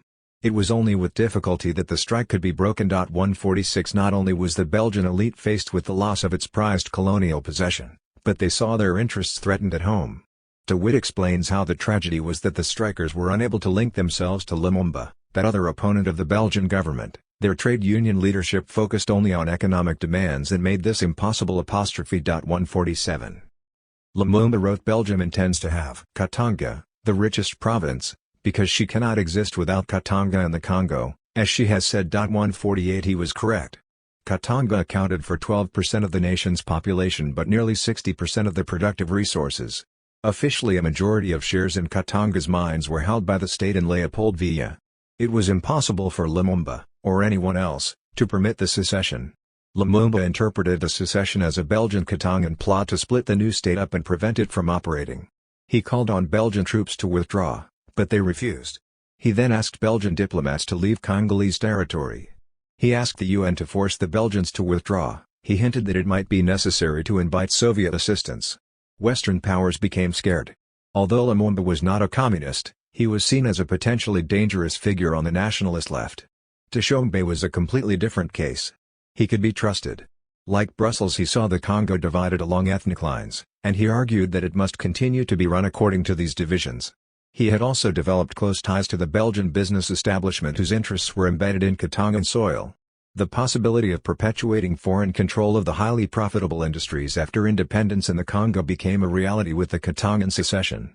Kosovo and Lumumba made a succession of appeals to the United Nations soon after the secession. Appealing initially for technical aid, they subsequently asked for direct help in ridding Congo of Belgian troops. By any reckoning, the UN responded with remarkable speed, reflecting the Congo's importance in the world. UN Secretary-General Dag Hammarskjöld asked the Security Council to decide on responding to the appeals for assistance against Belgian intervention. The council agreed on military aid to the Congolese government, with the condition that force would only be used in self-defense. On 14 July the Security Council voted to send forces to the Congo. UN troops landed in Leopoldville. But over the crucial question of forcing the Belgians to withdraw, the Security Council remained divided. The Russians pressed for a deadline for withdrawal, with the Americans voting against. Britain, France and China abstained. Hammarskjöld requested forces from African states and later extended the appeal to European and Asian members. Even the conservative Daily Telegraph, not a natural ally of Lumumba, questioned the motives behind the secession. Mr. Tshombe, the self-styled president, is today far more under the domination of Belgian officials than he ever was as an obscure provincial politician before independence. Mr. Tshombe's principal speeches are being written for him by a Belgian, Mr. Tyson, a local businessman and politician. Count Harold d'Aspremont Linden, chief of cabinet to the Belgian Prime Minister, who ostensibly heads a technical aid mission, provides a link to Brussels. Colonel Champion is all but military commander of Katanga. 149. The UN in the Congo. On July 14, 1960, UN forces started to arrive in Leopoldville. Within 4 days there were 4,000 UN troops in the country. Though there were now plenty of troops on Congolese soil, there was still no agreement whether the official mandate for the restoration of order meant that Katangan secession must be suppressed. The UN mission divided. General H.T. Alexander, the commander of Ghana's contingent in the Congo and the British chief of Ghana's defense staff, initially started to disarm members of the force publique. Lumumba stepped in, preventing further demobilization, as for him the new Congolese National Army might need to be used against the Katangan secession. On 20 July the Security Council met again. Dag Hammarskjöld issued the following warning: the United Nations has embarked on its biggest single effort under United Nations colors, organized and directed by the United Nations itself. Our attitude will be of decisive significance, I believe, not only for the future of this organization, but also for the future of Africa. And Africa may well in present circumstances mean the world. 150 The General Secretary was right. The Congo crisis was the first major mission that the UN had embarked on, and the eyes of the world were on the Congo. The mission determined the future role of the organization, which became at best an irritant to great powers and at worst an instrument under their control. The Council issued a clear statement calling for an immediate Belgian withdrawal. But the problem had not been resolved. The Belgians willingly left Leopoldville by 23 July, but their forces remained very much in place in Katanga. Ghana and Guinea grew impatient.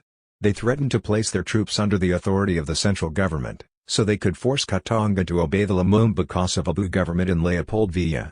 As a consequence, the UN had to decide whether to intervene in Katanga, or if a new resolution was required. In an attempt to sidestep these difficulties, Hammarskjöld visited Brussels to see if he could secure the entry of UN troops to Katanga without causing a stir. By 2 August he stated that a UN contingent would arrive in the breakaway province in 3 days' time. The rebel government of Katanga promised to resist. Hammarskjöld was worried about the possible use of force and believed that he needed new authority. He rushed back to New York. Katangan defiance had scared the UN away. Lumumba too was growing impatient. The body he had hoped would restore the legitimate authority of his government was vacillating wildly, and he resolved to look for African help. Yet another meeting took place at the Security Council and repeated the demand for Belgian forces to leave. Strangely, the Council agreed to send troops to Katanga but ordered that they must not be used to influence internal events. This was peculiar, both recognizing the authority of the Lumumba government over Katanga, but then refusing to back the possibility of force to assert this sovereignty. Back in the Congo, Hammarskjöld was determined to get troops into Katanga without disturbing the balance of forces. He managed to enter the province with a nominal UN force, but refused to take a representative of Lumumba's government with him.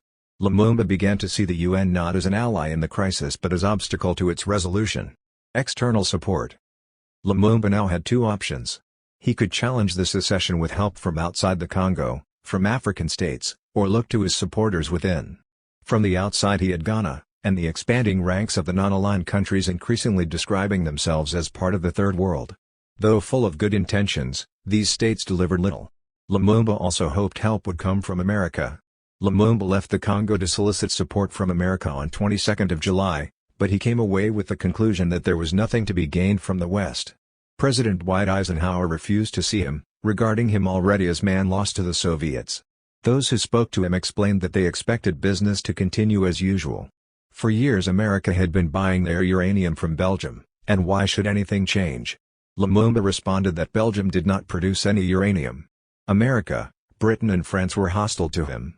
Faced with the hardening of the secession, the failure of the UN and Western hostility, Lumumba considered turning to the Soviet Union, which had offered technical aid and military assistance. Lumumba understood the risks. To pull the Soviet Union on side threatened his domestic support. Cornered, Lumumba had few choices. But he was not isolated, he had the overwhelming support of young nationalists and all those who had been inspired by the struggle for independence. He also had Jason Senway's regional support. Lumumba had enormous moral authority, he was respected more than any other politician. But each day politicians stirred up the Congo's ethnic politics, making Lumumba's hope for a unitary state harder to hold. Lumumba decided to mobilize his supporters. De Witt captures the spirit of Lumumba's strategy to make Congolese independence and freedom live. He turned towards those he was beginning to see as his most trusted allies. Once it became clear that the UN had taken sides with Belgium, America and Moise Tshombe to protect the secession of Katanga, which provoked the demise of the Congolese government, Lumumba tried to mobilize his forces. He held mass rallies of tens of thousands of people, in which he tried to explain to them that they had to organize themselves, against the neo-colonial control of Katanga. In his public speeches, he always invited a mixed couple onto the stage, and would say, "You see these people, we consider them friends, we don't want to send them away. We want the Belgians to stay, at least the Belgians who are not racist." So during the meetings, through these examples, he tried to educate people not to be anti-white, but to see things from a political perspective. Lumumba opened the space for the Congolese population, and at the same time stuck to a fundamental commitment to real political autonomy. De Witt claims that Lumumba's determination put in motion a revolutionary process but that there was no time in the storm of the crisis to organize a mass movement. Possibilities were closing off fast. Though the army was now controlled by Lumumba's trusted comrade, Joseph Mobutu, events would soon break the friendship. Over the course of the 2 months of independence, Mobutu would win the friendship of the Americans. Before long he started to receive payment from the CIA and was in contact with Western military attaches. Lumumba's natural supporters were among those urban workers loyal to his idealism, but they too were weak. By the late 1940s, only 536,000 people from a population of 14 million were classed as workers. Trade union organization was also far from solid. 151 Lumumba made no attempts to mobilize the forces of organized labor, relying instead on the power of the spoken word. This was not enough. But all was not lost. In the middle of August the new Congolese National Army was deployed in Kivu Province and in northern Kasai. They were ordered to crush Kalanji's secession and then move on to Katanga. The detachment in Kivu were meant to make their way directly to Katanga and link up with sympathetic groups, including Senway's Balubakat, and attack troops loyal to Tshombe. Initially the action was successful. A reporter from an Elizabethville paper wrote, "In our opinion, Katanga was in its greatest danger when, towards mid-August, it was threatened in the north by 2,000 Lumumbist soldiers, and by the advance of the National Army in Kasai. 152. But the National Army was dragged into ethnic fighting in Kasai between the Baluba and the Benalulua.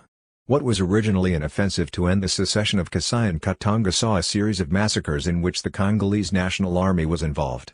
Abandoned by his friends and comrades, Lumumba was almost completely alone. He reacted in the only honest way he could by opposing Belgium's aggression and in wanting to crush the secession of Katanga and Kasai.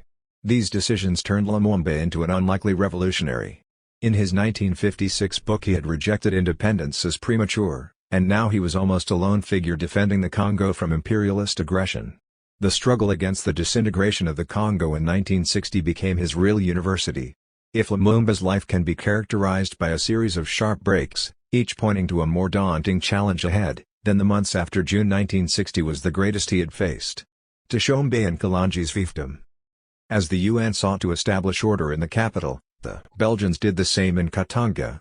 Tshombe received everything he needed and requested, assistance in running the mines, with royalties paid directly to him and not the central government, and technical services to help run the province. Business continued undisturbed. The payments Tshombe received were a direct breach of the agreements that were made at the Round Table Conference and accepted by, among others, Tshombe himself. These resources gave Tshombe the money to pay for a foreign army to defend Katanga, and the confidence to even threaten the UN with force. What were the forces organizing themselves in Katanga? It was common knowledge that Katanga and Tshombe's party received the backing of the Belgians. It was also an open secret that the neighboring Central African Federation of the Rhodesias and Nyasaland backed the regime and even encouraged Tshombe to join them.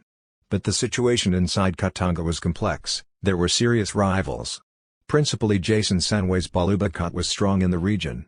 He defended independence and the ideal of a unitary state, though Tshombe was a deft manipulator of ethnic loyalties, and played these to his advantage.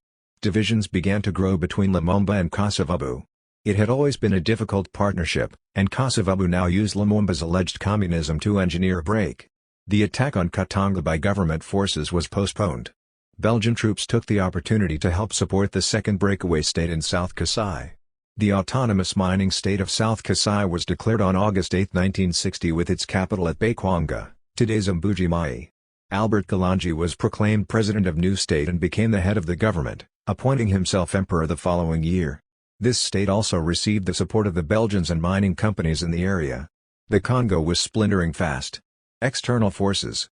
Another meeting of the Security Council took place on August 21, 1960 which saw a resolution offering further strong support for Dag Hammarskjöld. This resolution was opposed by the Soviet Union who began to question the objectivity of the Secretary-General, and the lack of any serious attempt to resist secession. During August, the situation continued to deteriorate, with commentators expecting a major clash between Katangan and Congolese forces. Lumumba's patience snapped. He turned to the Soviet Union, requesting planes, trucks and weapons to crush the movements in Kasai and Katanga. There was no question of Khrushchev disagreeing. Within days of the request arriving at the Kremlin, everything that was asked for began to arrive. Larry Devlin, the CIA station chief in the Congo, recalled the arrival of the Soviet support. "I had a little Congolese sitting at the airport counting any white man who came off a Soviet aircraft in batches of 5. Roughly 1,000 came in during a period of 6 weeks. They were there as conseiller techniques, technical advisors, and they were posted to all the ministries. To my mind it was clearly an effort to take over. It made good sense when you stop to think about it. All 9 countries surrounding the Congo had their problems. If the Soviets could have gotten control of the Congo they could have used it as a base, bringing in Africans, training them in sabotage and military skills and sending them home to do their duty. 153 Kasavubu broke from Lumumba. Mobutu also rejected the turn to the Soviet Union. The Army Chief of Staff rejected the authority of Soviet advisors who began to lecture the army. The United States was horrified. This confirmed all their fears about Lumumba. By mid-August 1960, the Americans began to hatch a plan to replace the Prime Minister with a coup. In September President Khrushchev made a personal appearance at the UN General Assembly and attacked the Secretary-General. The session saw the admission of 17 new African states. They would play a role in the Congo crisis that was dividing the world body. The cause of Katanga was defended by lobby groups in Britain, American, and France. Katanga they argued was a sea of civilization in an otherwise barbarous Congo. These arguments won many supporters in the Western business and political world. This lobbying was far less successful among African states, but still they could not decide on united action. One group of African states revolted against the UN, supporting Lumumba's plan to invade Katanga. But another remained solidly committed to the concept of UN action and sought to persuade the World Organization to abandon negotiation in favor of direct action to end the secession. The fall of Lumumba. Though Lumumba and Kasavubu had worked together presenting a united voice of condemnation against the secession of Katanga and Kasai, by September 1960 they broke. On 5 September Kasavubu took the first step and attempted to remove Lumumba, and appoint a new government. Lumumba rushed to Parliament for support. It backed the Prime Minister, maintaining that the President had acted illegally. The political impasse was the opportunity that Mobutu and his Western backers were looking for. On 14 September, Mobutu took control in a bloodless coup, effectively removing Kasavubu and Lumumba. This peaceful revolution, as Mobutu described it, was targeted at civilian politicians who would now be given a cooling-off period. He explained that a group of the Congo's first university graduates would replace the elected government. They would form his College of Commissioners. The coup leader gave Soviet personnel 48 hours to leave. Life in Leopoldville began to reflect the collapse of political hope. According to Lumumba, the capital of the republic is a scene of disorder, where a handful of hired military men are ceaselessly violating law and order. The citizens of Leopoldville now live under a reign of terror. Arbitrary arrests, followed by deportation, are a daily and nightly occurrence. The majority parties in parliament are forbidden to publish newspapers. All loyal army personnel and government officials, who wanted to have no truck with the unlawful activities and the policy of national demolition pursued by the head of state and his handful of supporters at Leopoldville, have been dismissed from their posts, maltreated and turned out into the streets. Hundreds of loyal soldiers who oppose Mobutu are sent back daily to the villages, others are now in the Bina concentration camp. 154. Andrew Courtier was Dag Hammarskjöld's new UN representative in Leopoldville. On 5 September he closed the airport and the following day he shut off the radio, which Lumumba had been using to reach his supporters. Courtier directly supervised shutting down the radio. Sally Pisani has described what happened. Courtier asked the station manager how he could cut short all of these incendiary messages. The station manager quipped, "Well, you could always just steal the crystal from the transmitter." Courtier left the station with the crystal. 155 This immediately handed Kosovo and then Mobutu an advantage. Unable to access the radio, Lumumba could not appeal to his supporters and inform them about what had happened. The UN again had acted against the interests of the Congo. The action was bitterly resented across the world. It was now clear to many observers that the UN was working for the Belgians and the secessionists. This outcome suited the US perfectly. The Congo had not fallen to the Soviets. The country was for the time being in safe hands. Short of the elimination of Lumumba, Washington could not have asked for more. As the Congo fragmented before his eyes, Lumumba's family was faced with its own tragedy. Early in November, Pauline gave birth prematurely to their fourth child, a girl called Marie-Christine. As it was impossible to get proper care for the child, who was dangerously ill, the Red Cross had arranged for the mother and daughter to be sent for treatment in Geneva. They arrived too late and the child died in Switzerland. Lumumba requested permission from the UN to take her body to Stanleyville for a funeral and then burial in his home region. Permission was refused. Patrice Lumumba was trapped. Unable to communicate with his supporters, he was confined to his Leopoldville residence. He must have known that his life was at risk. Even stripped of his political power, he was still considered a threat. On 6 October, the Count d'Aspremont Linden, responsible for African affairs in Brussels, cabled Elizabethville, making it clear that Belgian policy now required the physical elimination of Lumumba. D'Aspremont Linden had been the first to talk about elimination before independence. Rajeshwar Dayal took over from Andrew Courtier as the new head of the UN mission in Leopoldville. Dayal continued Courtier's work and refused to support Lumumba, turning him into a prisoner under house arrest. Finally, Lumumba fled the capital on 27 November, hoping to reach Stanleyville, where a government in exile was being formed. The choice of Stanleyville was obvious. It was a city that Lumumba knew well. It was where many of his supporters and comrades were based. The city represented Lumumba with another opportunity to fight for the Congo. 156 Kemisanga was with Lumumba during his attempted escape to Stanleyville. Kemisanga was now a loyal ally of Lumumba and had been elected an MNC deputy in the national elections before independence. But what had started as a clandestine escape attempt turned into a slightly ponderous journey that included a small convoy of cars, frequent delays and impromptu speeches by Lumumba when he was recognized in the passing villages. Once the convoy had crossed into Kasai, where the MNC was well organized, they assumed they were safe. Lumumba was with his wife Pauline and youngest son Roland. They headed to Lodi, a village on the Sankuru River. Kemisanga directed them away from the Luluaberg Road, where he thought they would be found. It was late when they reached the river. Lumumba and Kemisanga crossed the river in a canoe and then tried to commandeer a ferry for the other members of the group still stranded on the other side. But valuable time had already been wasted and the army had been alerted to their presence. A truck carrying soldiers arrived. Kemisanga remembers Lumumba's last speech. "I know that you have been asked to kill me. But if you kill me you will not be able to sleep next to your wives. Today you obey Kosovo and Mobutu, but I warn you that after my death they will be your enemies. If you kill me, I will not die. If you throw me into the river, the fish will eat my flesh. The Congolese will eat the fish, and then I will be in the bellies of the people and I will never be far from my people. I will be in the belly of each Congolese. You wear stripes today, but who gave you the stripes that you wear?" Kemisanga recalls that the soldiers looked as though they would be swayed by his words, but their chief took them aside and drugged them, gave them a dose of cannabis. 157. Lumumba's words were not enough. Reinforcements arrived and the party was rounded up and taken to Mweka, the regional town. There was a Ghanaian contingent of the UN stationed in the town, and Lumumba immediately appealed for their intervention to prevent his removal to Leopoldville. This was denied. They had not received orders to protect him. Lumumba was then flown to Leopoldville. Again the UN refused to intervene. Brigadier Inter Yeet Rikai, the head of the UN military mission, saw him cut and bleeding, "Glass is broken, but we could not intervene," said Rikai.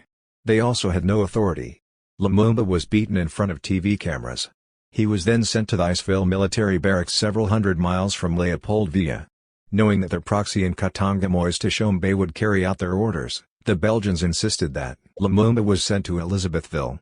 Fully aware after his arrest that death was probably inevitable, Patrice Lumumba wrote a final letter to his wife.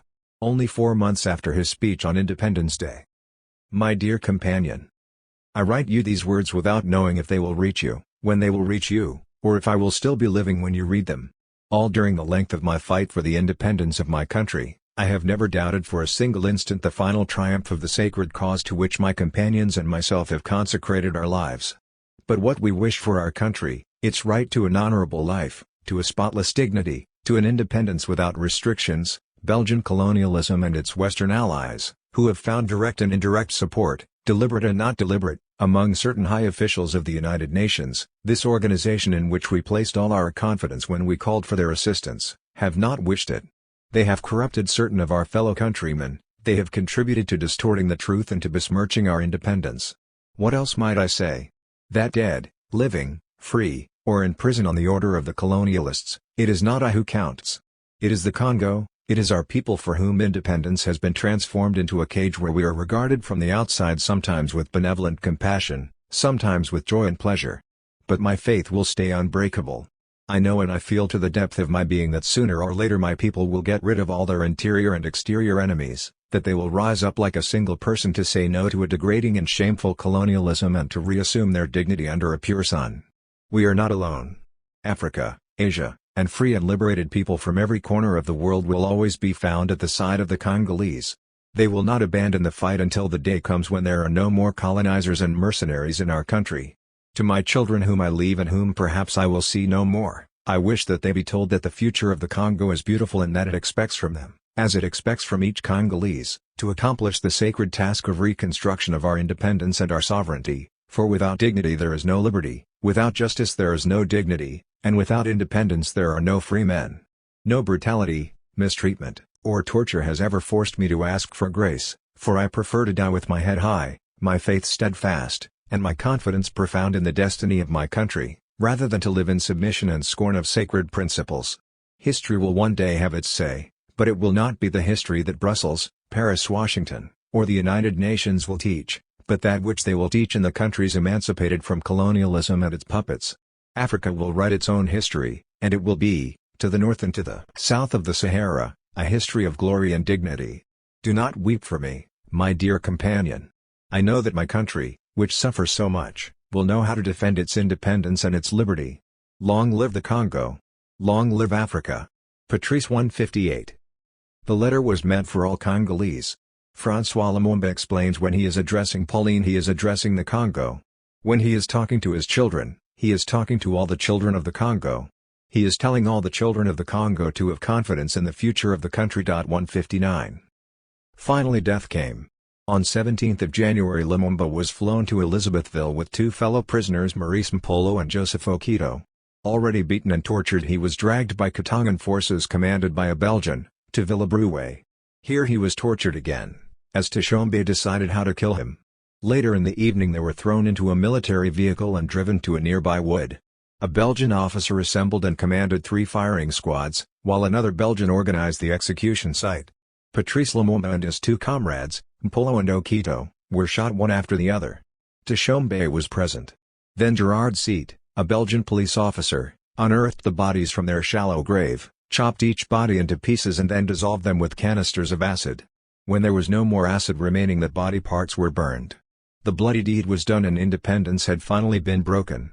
The Belgian government's investigation into the assassination of Lumumba in 2001 reported that the Belgian government deemed a speedy independence necessary in order to protect Belgian interests. 160. The murders were officially announced on February 13, 1961, 7.5 months after independence. Lumumba was only 36 years old. The hope for a democratic and independent Congo was, for the time being, extinguished, and foreign interests could rule again. The physical obliteration of the bodies was perhaps a wish that Lumumba and his comrades would be completely forgotten and to eradicate any trace that they had ever existed. Not only were these violent murders but also an effort to rewrite history, to dissolve any memory of the hopes of a real independence. The day after the announcement of Lumumba's murder, the Indonesian poet Sabar Santoso in Anaguna wrote, "The news came early in the morning. Lumumba is dead. Lumumba is dead. Anger split the whole world asunder. A worker shouts, 'Who can murder my age, the rails of the trains, the length of the light of the sun? We are all Lumumba. Lumumba. Freedom, that's Lumumba. Lumumba.' The news came early in the morning. Lumumba is dead. Lumumba is dead. The earth shook. The revolution marches on. Long live Lumumba. 161. U.S. strategy. Who is responsible for Lumumba's downfall? Although the act of Lumumba's murder was carried out by Belgian and Katongan forces, an unholy alliance of Western interests lay behind his demise. We can name some of the guilty parties: Belgium, the United Kingdom and the United States. British Prime Minister Harold Macmillan had joined in the fray, calling Lumumba a communist stooge. Western powers had used the threat of Soviet intervention to justify their action against Lumumba. They sought to prevent the mineral-rich Congo falling into the hands of the communists. Was this a real threat? There is no question that the period was marked by vicious Cold War rivalry that was played out to devastating effect on the continent. But Lumumba was no communist, rather a nationalist who sought meaningful independence in a world that refused it. His insistence on political autonomy was almost regarded as juvenile, and he was denounced as unstable and mad. The Tanzanian radical Abdul Rahman Muhammad Babu was clear about the extent of Soviet involvement at the time of independence. When the Congo stormed into independence in 1960, the only contact the Soviet Union had with that country was through a Czechoslovakian trade representative who was so ill-informed about what was going on in the country that he gave the Kremlin a completely wrong picture of the situation. 162 But a wave of Soviet technical advisors did fly into the Congo, estimated by Devlin to be approximately 1,000 over 6 weeks. This will have been part of a cynical Soviet strategy to penetrate Central Africa. But Washington rejected Lumumba principally for his extreme nationalism. They refused to cooperate with him when he arrived in the U.S. and helped force him to turn to the Soviet Union. There is no evidence that the Congo was, as Devlin described, a Cuba in the making. 163 Devlin actively assisted Mobutu, promoting him as a prodigal son. The intention was to prevent Soviet intrusion, and ensure Lumumba's downfall. Devlin worked with Mobutu during his September coup and regarded Lumumba as a dangerous obstacle. We came to the conclusion that he was rather unbalanced. From one moment to the other he could change. We saw him as someone who thought he could use the Soviets, and the Soviets in turn were trying to use him, and we felt that they were much more experienced and qualified at this act than Lumumba. It was his first coup on September 14, 1960. I agreed that we would help him. The objective was to prevent the Soviets from gaining undue influence in the country. They had one minister who was definitely a KGB agent. I hoped that by using the service intelligence methods we could avoid a hot war, particularly an atomic hot war. 164. What, of course, is extraordinary is that if Lumumba could be dismissed as rather unbalanced for even entertaining the possibility of Soviet assistance, then why was Tshombe, who was openly dependent on Belgian military forces, left to his own devices? But as a loyal member of NATO, Belgium was a friendly foreign power, the Russians were not. There was never any possibility that the Congo would be left to work out its own independence. Cursed by mineral wealth, the country could not be left alone. Uranium from the Congo was regularly bought through Belgium by the Americans, and it had already been used to make the atomic bombs dropped on Japan at the end of the Second World War. But now cobalt was discovered and memoranda sent back to the U.S. stating that it was an essential metal needed for the space race between the Americans and the Soviets. American interests had for many decades been central to the political economy of the Congo. In the early 1950s, a company owned by the Rockefeller family had taken control of a 1/5 share in Union Miniere, the business that ran the uranium mines. 165. So American intervention was crucial. President Eisenhower sanctioned the assassination of Lumumba. The president would have vastly preferred to have him taken care of some other way than by assassination, but he regarded Lumumba, as I did and as a lot of other people did, as a mad dog, and he wanted the problem dealt with. 166 Devlin was given instructions to assassinate Lumumba. They came from the president. I was told that instructions came from President Eisenhower. The president had implied that something must be done, and his words were taken as an indication that he wanted an assassination. Devlin received a consignment of poison to carry out these orders. I received a cable to the effect that an officer would be coming to see me. I was told that the man would identify himself as Joe from Paris.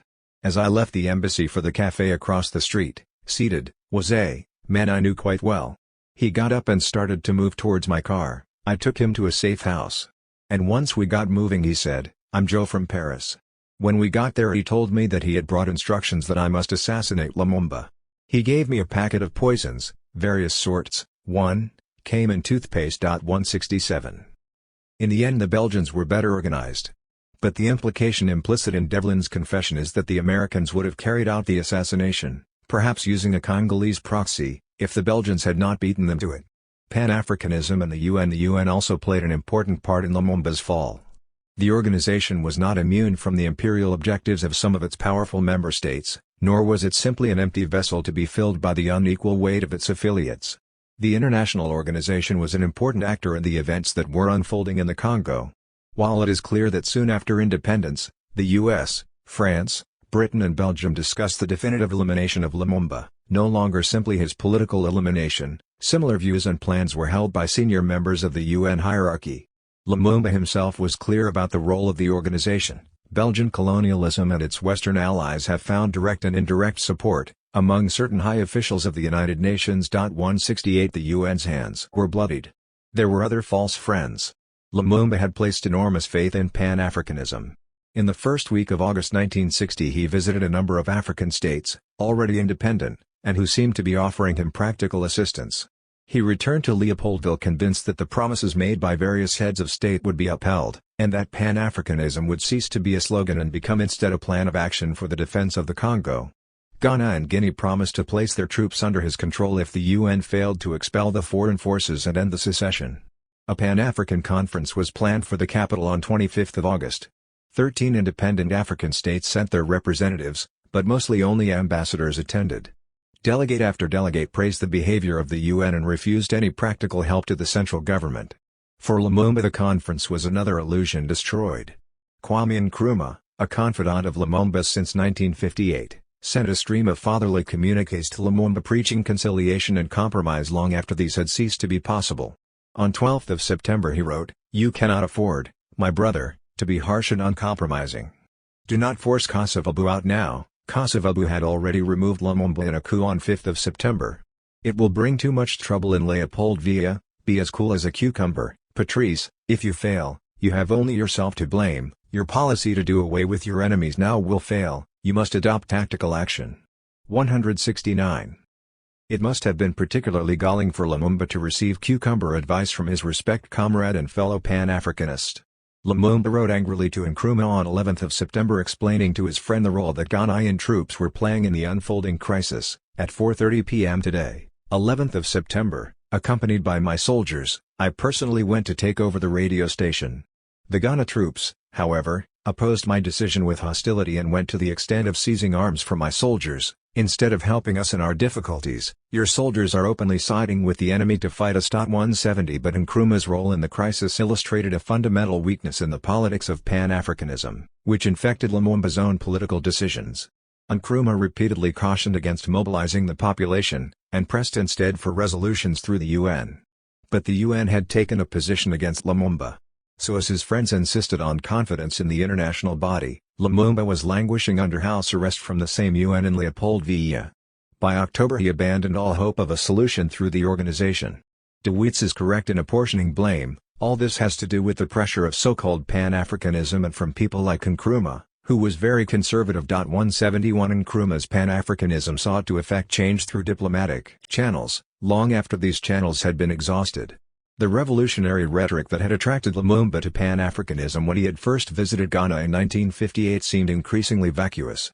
In the end Lumumba turned to his second option, mobilizing his own supporters in the Congo. But by the time he had escaped from the capital valuable time had been lost. Lumumba, liberation hero. Patrice Lumumba's murder was met with an explosion of protests. In Shanghai, a demonstration estimated at 500,000 held a rally against the murder. Demonstrators in Belgrade shouted, "Lumumba will live forever." For President Tito the murder of Lumumba had no precedent in latter-day history.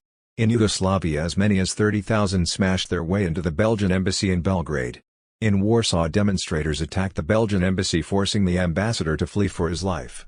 A session of the Italian Chamber of Deputies in Rome descended into chaos as demonstrators broke up the proceedings, then threatened to march on the Belgian embassy. In their thousands Syrian students joined workers demonstrating in the city's streets. 172 There were also protests in London and Paris. In the meeting rooms of the UN in New York there was a potent sense of shame and seething anger. The journalist Philip Dean wrote, "In small private wakes for Patrice Lumumba, the Afro-Asian delegates swallow their drinks as if there were a bitter taste in their mouths. They may not all have felt such concern for Lumumba alive and active, but, in the lobbies and corridors and bars of the United Nations Glass Palace, you can hear growing almost hour by hour a menacing myth that could destroy the world organization itself." 173. But in much of the Congo there was silence and disbelief. Those new leaders who were now in control of the Congo sought desperately to keep the news from breaking out. There could be no funerals, the bodies of Lumumba, Okito and Mpolo had been destroyed. Pauline Opango, Lumumba's wife, marched at the head of a procession of about 100 people in Leopoldville. Only in Luluaburg, the city that had seen the first proud Congress of the MNC in 1959, was a general strike organized to protest against the killings. But in Stanleyville, where the armed nationalists had begun the apparently unstoppable reconquest of the country, the announcement of the death of Lumumba, Mpolo and Okito produced no immediate visible reactions. On the contrary, a deathly, supernatural calm fell over the city, as if Lumumba's death could not be true, as if Lumumba's personality had already taken on the mythical proportions it would assume in the decades to come. A great mass was held in the town on 16th of February for Lumumba. 25,000 people attended and then returned home peacefully. 174. The Belgian press barely concealed their howls of approval. La Libre Belgique, who had led the propaganda campaign against Lumumba when he was alive, stated on 14th of February that he was a cruel man, unable to govern, even to govern himself. He sowed fire and blood wherever he went. Politics was nothing other than an exciting game. The game turned out badly for him. 175. 3 of Lumumba's children were already in Egypt, where they had been invited by President Nasser. François, Patrice and Juliana were told the news of their father's murder by their host family in Cairo. François explains that although the children knew the situation was serious when they left the Congo, they were convinced that they would see their father again. "We had the conviction that our father would live." 176. They learned of the news at the same time as the rest of the world. Juliana remembers, "We were already in Egypt, in Cairo, and it was 1 month after his murder, as it was for everyone. Our Egyptian father brought us together to tell us that our father was dead. It was curious because we heard people in the street demonstrating, everyone crying our name. We could hear Lumumba, Lumumba. I was often ill as a young child, but a car was sent for Patrice and François so they could be shown to the demonstrators, protected by soldiers, of course, who always guarded us. They moved around the city. I remember how strange it was to hear our name chanted by the crowd." 177. François remembers how they were invited onto the podium during the demonstrations and how they became symbols for the struggle against imperialism. Lumumba's legacy. On September 14, 1960, Joseph Mobutu seized power in Leopoldville. He dissolved parliament and expelled the Russian and Czech embassies and advisors from the country, and later declared for Kosovo, who became his willing accomplice. 178. Mobutu was the de facto power in the capital, and as Lumumba struggled to organize his supporters, he plotted the future of the country with his foreign backers. Although he had nominally handed over power to a group of Congolese university graduates, he remained the real power behind the scenes. Independence had splintered. There had been now 4 separate governments operating within months of independence.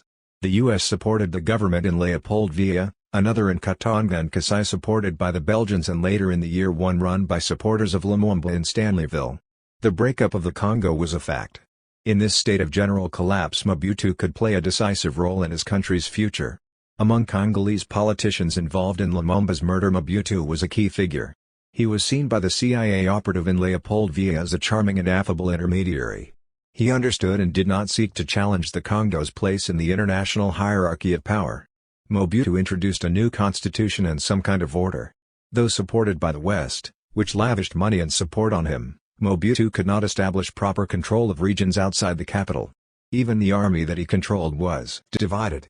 This instability meant that the alliance that had been made between Mobutu and Kosovo did not hold. In February 1961, a new government was appointed under the leadership of Joseph Ilio. 179.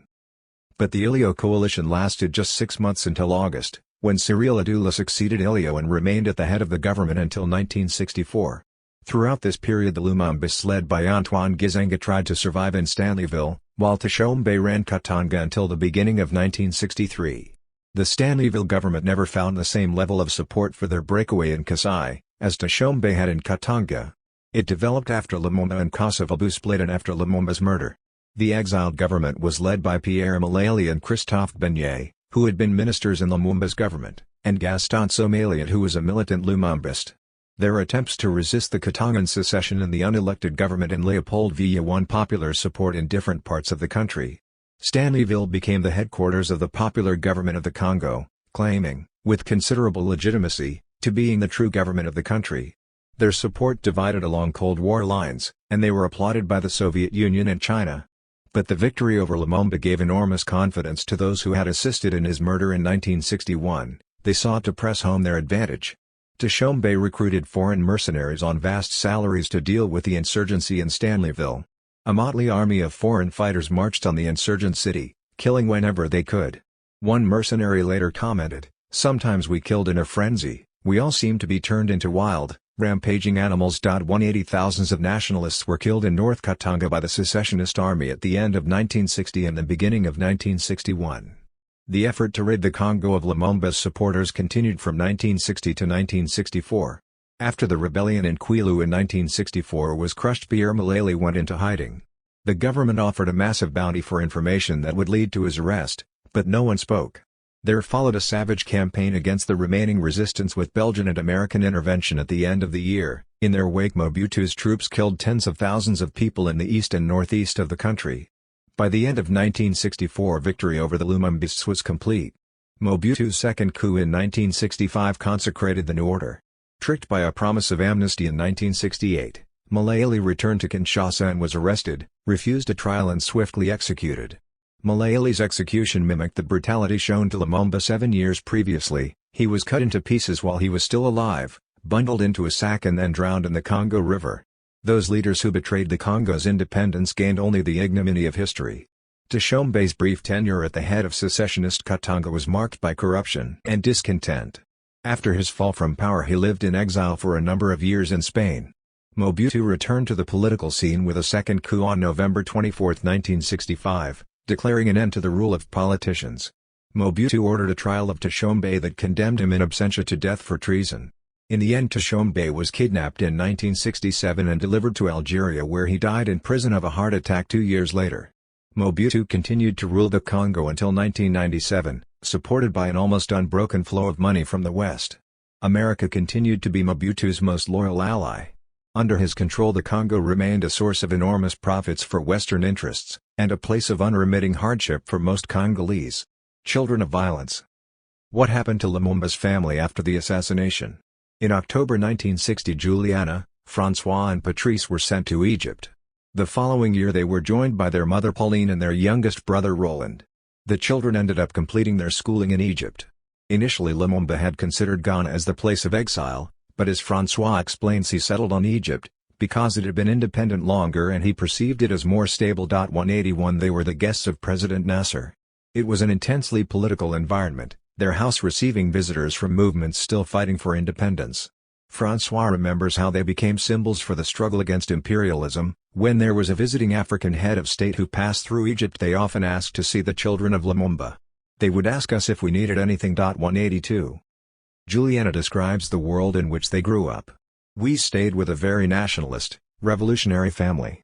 In Egypt we lived in an environment where we were reminded constantly that we were the children of the nationalist hero Lumumba. And we always knew that behind the murder were international forces. But we benefited from a certain distance, far from the Congo and Belgium. We did not grow up with hate. We knew of course that Belgium was involved in the assassination of our father, but that it was the Belgian state and not the Belgian people. 183 All the children went to French boarding schools, which had been their father's wish. Before they left the Congo, Lumumba had spoken to his eldest son François and explained that they must speak French together. He said that though they might be educated abroad, none of the children must ever forget that the Congo was their home and that they had a responsibility to return. As his eldest son, he told me that as soon as we were finished with our studies we should return to the Congo. He said, "You have to hold on to your country." 184 All his children eventually returned to the Congo. Juliana finished her schooling in Egypt and then studied in France. François completed his university education in economics and politics in Hungary, and Patrice studied architecture in Paris. All the children were marked by their father's politics. François describes their childhood in the Congo. "It was a period where we lived only with adults and we didn't live as children. Forced to leave the country," hidden in a military jeep and then flown secretly to a foreign country where they could not speak a word of the language. Forever separated from their father, without their mother. They were the children of violence. The murder of their father still casts its long shadow over their lives. Class and liberation. The fact that no one moved to stop Lumumba's murder points to an awkward reality. Despite the universal popularity of Patrice Lumumba among the people of the Congo in July 1960, his regime and his ideal of a unitary and independent Congo was toppled in less than a year. Most Congolese did little to stop his killing. The people of the Congo wanted Lumumba to live, but they lacked the knowledge, the techniques of popular struggle and organization that might have saved him. Lumumba, and his general political orientation, bear some of the responsibility for this failure. The MNC that was built in a frenzy of political excitement in the year before independence was essentially limited to the mobilization for national liberation. It was also a party built by the Evolus, and most of the principal positions of deputies, advisors and organizers were members of the same petty bourgeoisie. This class was happy to remain parasitical to foreign interests and money. Writing in 1963, Jean-Paul Sartre noted how Lumumba appointed without the least suspicion the most active elements of his class, men whose common interest predisposed them to betray him. 185. The MNC had neither organizational roots across the Congo that could have defended Lumumba nor an ideological head that could have fought for a country free of exploitation, linked to a regional project of political transformation. Many of Lumumba's supporters were trade unionists, mine workers and the urban unemployed who had become radicalized in the fight for independence, but these groups were never at the center of the MNC's politics. On the contrary, these forces, that could have paralyzed the country's mining facilities, were seen as minor players who could apply pressure on Belgian interests but not become a political alternative in their own right. Sartre believed that Lumumba needed to immerse himself in the masses, break with the Evolus, give a social element to his politics of unity. Finally, the Congolese were left without an organization which could have fought for unity in the struggle against exploitation. 186. Popular forces that were active in the movement had not been able to impose themselves over the warring interests of the Congolese Evolus. Sartre's conclusion was harsh: without organization, without a revolutionary program, this brutal radicalization of independence arrived at nothing. 187. These are not abstract criticisms made with the benefit of hindsight but important debates that preoccupied Congolese politics and commentators at the time. Sartre pondered what might have happened if Patrice had lived. Who knows if, disappointed by his class, he had taken a stand against them. 188. When Lumumba attempted to defend Congolese independence in August 1960, he was left with his only weapon, described by Sartre as the dictatorship of the spoken word. Potent though his words were, they were incapable of confronting the organized resistance to independence that was amassing around him. On February 20, 1961, Fanon wrote of his comrades' attempts to mobilize his supporters. Each time his enemies emerged in a region of the Congo to raise opinion against him, it was only necessary for Lumumba to appear, to explain and to denounce for the situation to return to normal. He forgot that he could not be everywhere at the same time, and that the miracle of the explanation was less the truth of what he exposed than the truth of his person. 189. Lumumba could not substitute himself for a popular movement which might have envisaged a defense of independence based on the power of the Congolese urban and rural poor.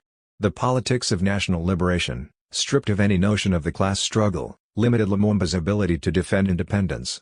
Still, the chances of an anti-capitalist politics, suggested by both Fanon and Sartre, emerging in the context of the decolonization of the Congo were slight. Lumumba sought independence for the Congo in a world dominated by the power of a few states and in the middle of the Cold War.